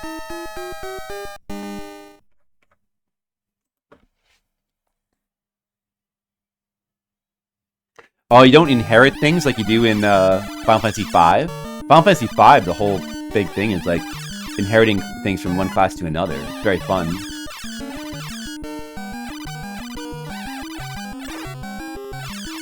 Well, I still really want to play Final Fantasy 3 at some point. Final Fantasy V is pretty amazing in general. Alright, you can see it is a lot faster. Everything moves a lot faster. It's getting a little crazy. I really like job systems. Final Fantasy V is a very good implementation of it. And also, Final Fantasy X-2 is good as well. Final Fantasy X-2 is underrated. Like, it's a very good job system in that game. The dress spheres. And, you know, the MMOs use the job system as well. I like the way it works in... Oh, the dagger, I'll take that. 11, I like the way it works in 11 a lot. Look how fast the birds fly now. Everything's out of control. This is... The third loop is crazy. I wonder how far we can get in the third loop of this game. It's ridiculous. It keeps getting harder in the fourth loop, too. Apparently. Like, you think it's better than 3? Well, 2, because the thing with Final Fantasy games is that the even ones had story and the odd ones were mechanics. This is, like, that was what people said back in, you know, back in the days where that was true. That was true, kind of true up through like 7 or 8, arguably. Depending on like how, but I mean, people like the materia system a lot, so. Still, like, materia doesn't feel like that interesting of a system. It's just like it's a fun system, but it's not really that interesting as much as something like Final Fantasy VIII is. And Final Fantasy IX is kind of the same way. Dimensions. The 2 is like between of the NES games, 2 is the only one that really has any kind of story. Like 3, they went back to Final Fantasy 1 style, pretty much, of like not bothering with having characters that talk or any kind of like characterization. Which is fine. I'm fine with that. I don't mind that style at all. 7 is way more story than mechanics. Yeah. Oh yeah, that's right. 7 would be the odd ones. Yeah, that's true. So yeah, I guess it kind of... That trend is broken by 7, pretty much. Dude, you have to get the Yashichi. Oh, these guys are pretty... Those guys are pretty crazy on this and like, they've got a whole new pattern now. You don't get the hate? Yeah, Gizmo is a big fan of 8 as well. I think 8's awesome. I mean, I get it because 8 is a really weird game. Both its story and its mechanics are very strange and like experimental. So I can understand it, but I still like it. I think it's really cool. Especially if you like try to learn to play it on its own terms. 9 is more story. Yeah, I guess it really only holds true for the first 6. But it's something that people said back then, in those days. I also love all of Final Fantasy 4 to Final Fantasy 10. Yeah, I think that 4 through 10 are the best games in this. That's the longest streak of just like gold. Like 4 through 10 is like all gold. But I like all the other games as well. I mean, the games surrounding them, like 1 and 2 and 3, the NES ones are good too. And I love 11 because it's my favorite MMORPG of all time. And 12 I think is flawed but interesting. 13 even more flawed than 12 but still interesting. 14 is like the first one I kind of don't like. And then the same with 15. But I still find some value in those games. A little bit. Look at these guys. Look at these goblins. Like, oh my dude, oh my god. You guys remember the TMR fans? I know we have some TMR fans here, of course. Remember the clip from TMR's you know, his classic intro song, TMR, are you streaming today? The part where he's like, oh my god, so many burritos, there's so many on the screen now. Oh, you burritos! That's from him trying to play through the third loop. It's like, it's from this. That's from this. This is insane. Look at this. Look at the burritos. You call them burritos. Final Fantasy IV is awesome, Asian Ways. It's awesome. Final Fantasy IV is a really, really good game. In every way, I would say, I think. 1,000 burritos. Return with the timer. Well, I don't have any way to go back to the beginning point of stage 1 now. Tankuns? Oh.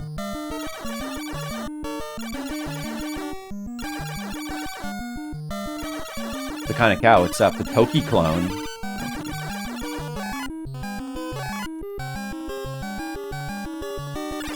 Damn it! Burritos! You burritos, don't you dare to kill me! Oh, they're still on the screen now, you burritos! TMR, are you streaming today? I want to see you be wrong. Here comes the Mexican runner, speed runs games, and all and then the jalapeno, get in. Margarita. TMI, are you streaming today? Oh, look at the burritos. There's so many burritos on the screen now. Do they? Let's see. Yeah, I like the majority of Final Fantasy. I like the majority of Final Fantasy games I like, and I like all of them up to and including 13 at least.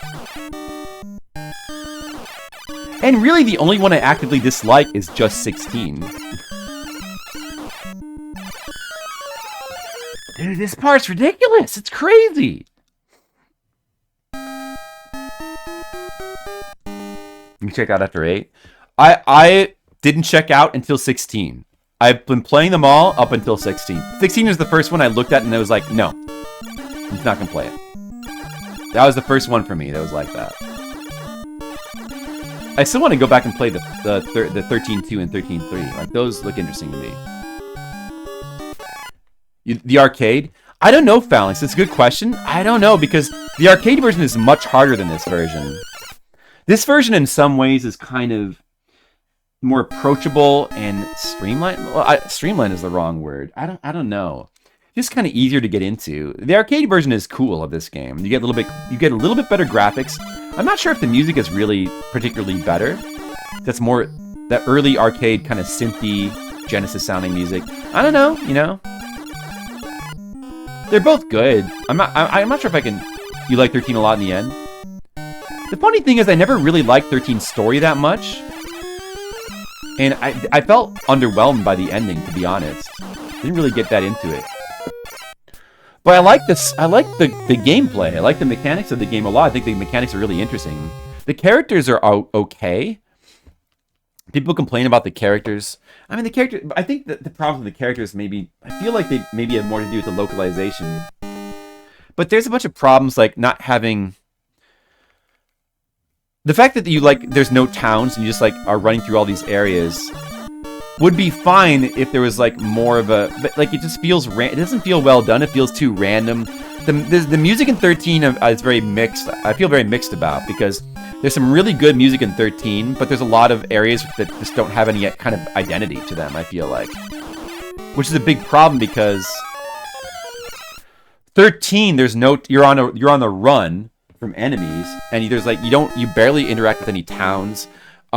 There's not, because it's so linear, it's not such a bad thing to be linear but the linear path is not quite exciting enough, I would say. And, people exaggerate about, the first 30 hours being a tutorial. I don't think it's quite like that, but it probably would be better served introducing more mechanics sooner. But the gameplay is really cool. It's very interesting. It's very interesting. I don't know why I jumped like there. It's a very interesting system. It's really interesting. It's still totally unique. The Optima or Paradigm? I guess it was one of those two. Yeah, I still haven't played 13.2 or 13.3. I'm very interested in Lightning Returns. I like the Lightning character is a really cool. The character designs are good. Lightning is a good character design. On paper, she's a good character. She didn't I don't know. Something didn't quite play out as well as it could have, though. But it's not bad. I still like everything about it more than everything about 16. It's flawed, but I don't hate it. I'll probably replay it one of these days, maybe.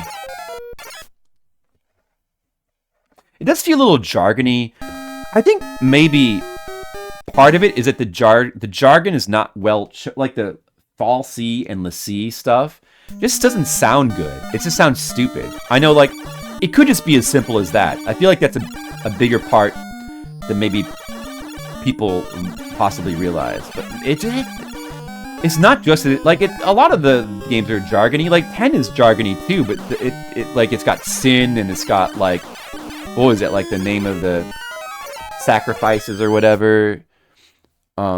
And there's a bunch of there's a bunch of jargon in 10. There's a bunch of jargon in a lot of them, but somehow the jargon in 13 just seems stupider. There's a lot of things to complain about with 13. But it's still not a bad game, I think.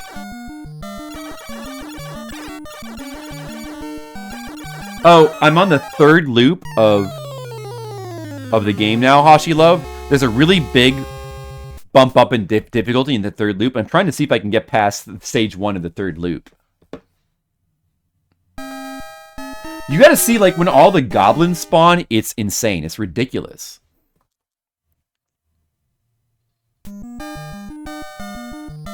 Oh my god. Oh. Okay, let me just try it. Let me just try this more earnestly.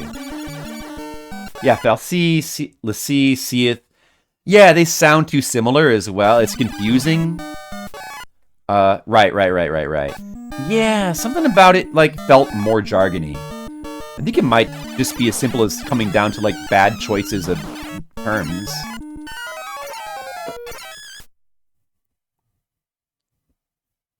It's those terms in particular. Falsi, Lassie, Seeth.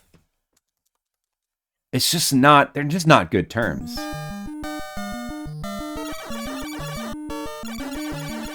On paper, it should be a good story. It's got some amazing music. Blinded by Light is a really incredible battle song and one of the best in the whole series. But yet the soundtrack overall, I just think it's not good enough. It's not Uematsu quality. It doesn't have the character, the personality. That's another thing. Is I think that after 10, Final Fantasy really lost its identity by and I don't know, some people have disagreed with me about this, but I think a big part of Final Fantasy's identity is just Uematsu. Like, Uematsu is Final Fantasy. And without Uematsu, it's kind of just not Final Fantasy. And I think that that's been true. I think that one of the main things that just feels wrong or missing, that has felt like that for a long time, ever since, you know, starting with Final Fantasy XII, is the soundtracks just aren't good enough. They don't have the right feeling. You know, Uematsu is, I would say he could arguably be the best game composer. He's in the running, at least, for, like, the best game composer of all time. Like, he had such an amazing run of amazing soundtrack after amazing soundtrack. And he was just perfectly suited to make Final Fantasy soundtracks. And you couldn't afford to lose him. And there's been good soundtracks. The guy who did 12 is the guy who did Final Fantasy Tactics. So that game should have had, by all rights, it should have been an amazing soundtrack, but it just didn't work. It's a really weird soundtrack. It's very bland. Too many of the songs sound the same, and it does not have the same personality as Final Fantasy Tactics. The Final Fantasy 13 soundtrack, I think, is like 2 people, maybe. And it is Hamazu, or it's people that people like, but yet somehow, and I think some of them worked on 10 as well, but like somehow it just doesn't work. It doesn't pan out, even though the battle song is godly. It does not have very good boss music. In fact, let's think about this. Like, 10 doesn't have very good boss music either, aside from Seymour's boss theme, which is specifically done by Uematsu. Uematsu didn't do the standard boss theme in 10. He didn't do the final boss theme either. He did do Otherworld, which is used in one of the final boss songs against Sin. Which is weird, but it's good. But, oh my dude, this part is it's insane. 10 is like a mixed soundtrack. It still has, like, it's still overall very good, but like it feels a little bit weird. It's a little off in some places. 11, I love 11's soundtrack, but it doesn't really feel like classic Final Fantasy. But I do, of all the post Uematsu, 11 is the one I love the most. All the different expansions for that game have completely, like, the amount of amazing music for that game is ridiculous. 12's soundtrack is surprisingly weak. 13's is kind of weak as well, even though it has some really good music. Like, 14's, I think, is not very good. People really like the guy who does the music for 14, but I think he's done some amazing battle tracks, but I don't think his music is that good, aside from battle tracks. I think too much of it sounds generic. I think he's just really good at battle tracks, but not much else, in my opinion. 15 was Yoko Shimomura, and it's a shockingly bad soundtrack for Yoko Shimomura. But the thing with 15 is, like, the whole concept of the game was driving around in the car, And the whole point, like, you were spending most of the game, or like a large parts of it, driving around the car, and you could listen to all the music from the past Final Fantasies. So while you were playing it, you were listening to a lot of good music. It was very Final Fantasy-ish, but it was like all nostalgia Final Fantasy. Like, the new soundtrack is not very good. Aside from the menu music, the menu song was really cool. And a couple of the battle tracks were really cool, but it's not a very good soundtrack. Final Fantasy 15's. There's like a couple of really good songs. And then 16, I don't know. People say that it's good, but I didn't hear that much of it. I don't think I'm going to play that game. It doesn't sound that great to me, but I haven't really heard that much of it. Yeah, I do like the road trip concept of 15. There's things about 15 I really like. It's kind of like 13. I feel pretty mixed about it. But there's things about it that are cool. I certainly like it a lot more than 16 overall, from what I've seen of 16. I'm sure I would end up liking 15 more. The combat, yeah. Well, I mean, the combat, I like the combat in 15. I like the warping mechanic. I feel like that ties everything together. Warping around is fun. That's the mechanic that's sort of, it's the central mechanic. 15 is awkward. It reminds me of Final Fantasy VII Remake combat, in that it just never quite clicks. It just feels awkward. Like dodging. It's just one of these. It doesn't commit to being a pure action game, so it's got all these mechanics that are like dodging is just holding a button down more than like than timing anything. But it's built around that anyway. Yeah, I don't know. I played through the whole game, and I felt like I never really had a solid grasp on how to play it well. But it didn't really matter too much, because the game is generous enough that you don't have to. But it was fun. The warping mechanic is fun. Like, and I liked that in 15, when I played it on release, your comrades were all AI controlled, which is good. Apparently they added the ability to switch to them. I think that's not a good addition. It's better just to focus on the main dude and like just focus on warping around the battlefield. That is fun. That's a really fun mechanic. And the way that spells were done in that game in 15 was really cool as well. Like, they made them gigantic. Even your base spells like fire, ice, and lightning, they were very limited, but they were very big spells. And summon spells were crazy. They would like destroy the entire... They would kill all the enemies at once and destroy all the landscape around you. Like, spells, I felt like they were really well done. And, you know, it's cool. It's not a great battle system, but it's cool, I think. And like driving the car around, the whole camping mechanics were cool. Like the cooking stuff was pretty well done. I've got a new recipe. Or like Ignis said his catchphrase, like, I've come up with a new recipe. Whatever. You know, there's cool stuff in 15. It's cooler to me than 16 is. 16 is the first game that feels entirely divorced from Final Fantasy. Like, it just feels like some Western game and just nothing there that appeals to me at all.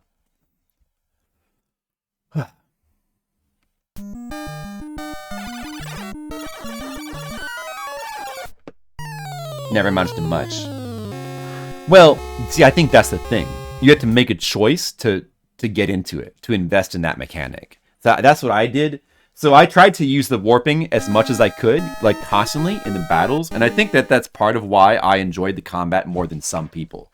I feel like if you didn't do that, the combat doesn't have that much to offer. That's like the whole thing that's fun about the combat in 15 is warping around constantly.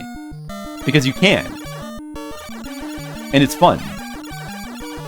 You don't need to. The game's easy enough that you don't really need to do anything. You can let your AI play the game for the most part. You're using it plenty? Well, I found that fun. Yeah. What were you talking about, these ones? The cup of noodles? The cup of noodles is one cool thing about it.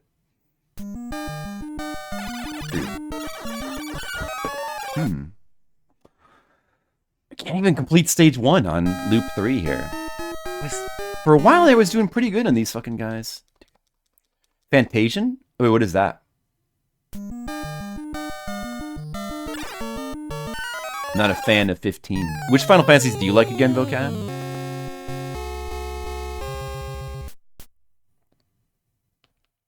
Yeah, I actually like almost all of them.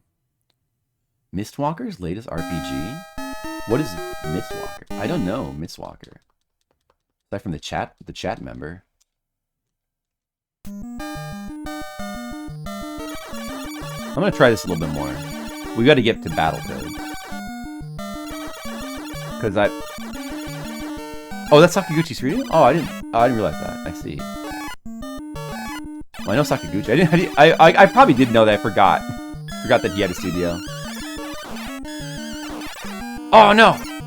Dude, I thought I was doing good there. Oh my god. It would be interesting to try to play through this game on the third loop. You generally don't like the series? Oh, that's too bad. 6 and 9 are okay? Oh, wow. Wow, we're so different, Vocab. We're so different. In some ways, we're so different, but yet we share other interests, so it's okay.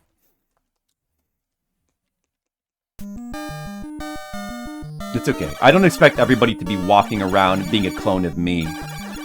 Okay, hold on a second. Let me just go down the checklist. Do you like this, this, this, and this, and this?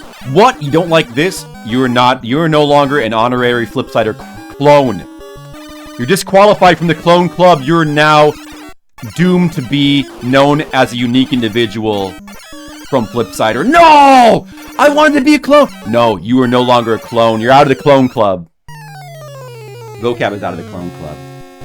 Is anybody else in the Flipsider clone club who likes all exactly the same things I like? Anybody? Skittles? Oh, dude, he doesn't like Zelda 2 or Dark Souls. Oh, shit. Skittles is out of the clone club. He's out. Maybe the kind of cow can be in the clone club. He might be in the running.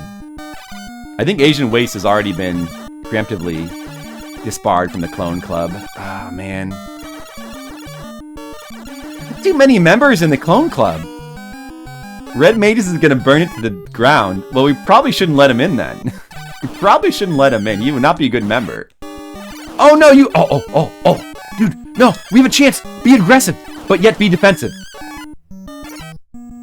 No. Yes, no. No!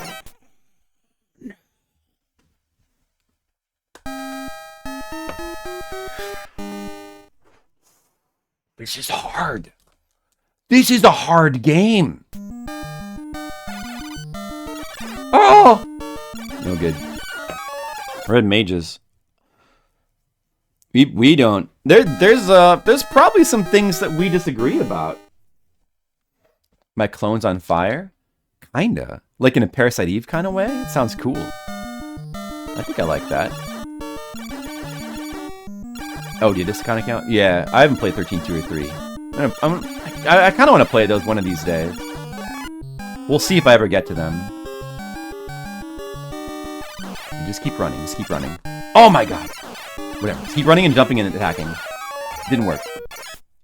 This is too hard. Alright! I can't do it. I can't, like, man. Alright, you know what? I'll make a save state. Do I have save states here? What is this? Let's see. I'll make a save state. How do the save states work in this? Emulator? I haven't used them in so long. Oh, F5? Alright. Oh, you had to save in separate files. Oh, okay. Loop 3. We'll try it again some other time. Alright, guys? That's pretty fun. We gotta get to a different game.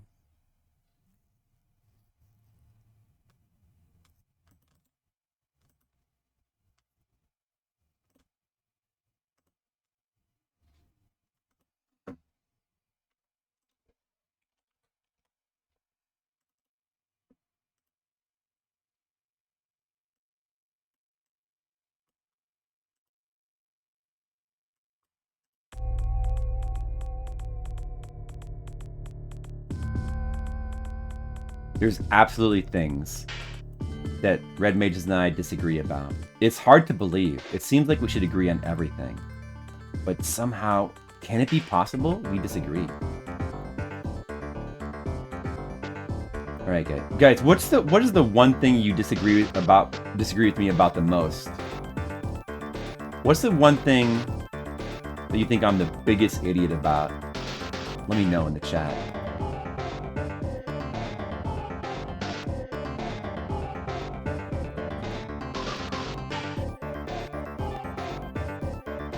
This game, Battletoads, is 1991. Play some Battletoads. All right, now we're gonna go to here real quick. I'm just gonna make one of these screens too. Battletoads. Doodle doo doo doo doo doodle doo doo doo doo doodle doo doo doo doo. All right. Hey, this sounds kind of like Battletoads music. It's got kind of a Battletoads sound to it. He's holding up a rock. He's holding up the title of the game. Well, I don't know what it's supposed to be, but I'm going to say he's holding up just simply the logo. I'm going to say he's holding up the logo.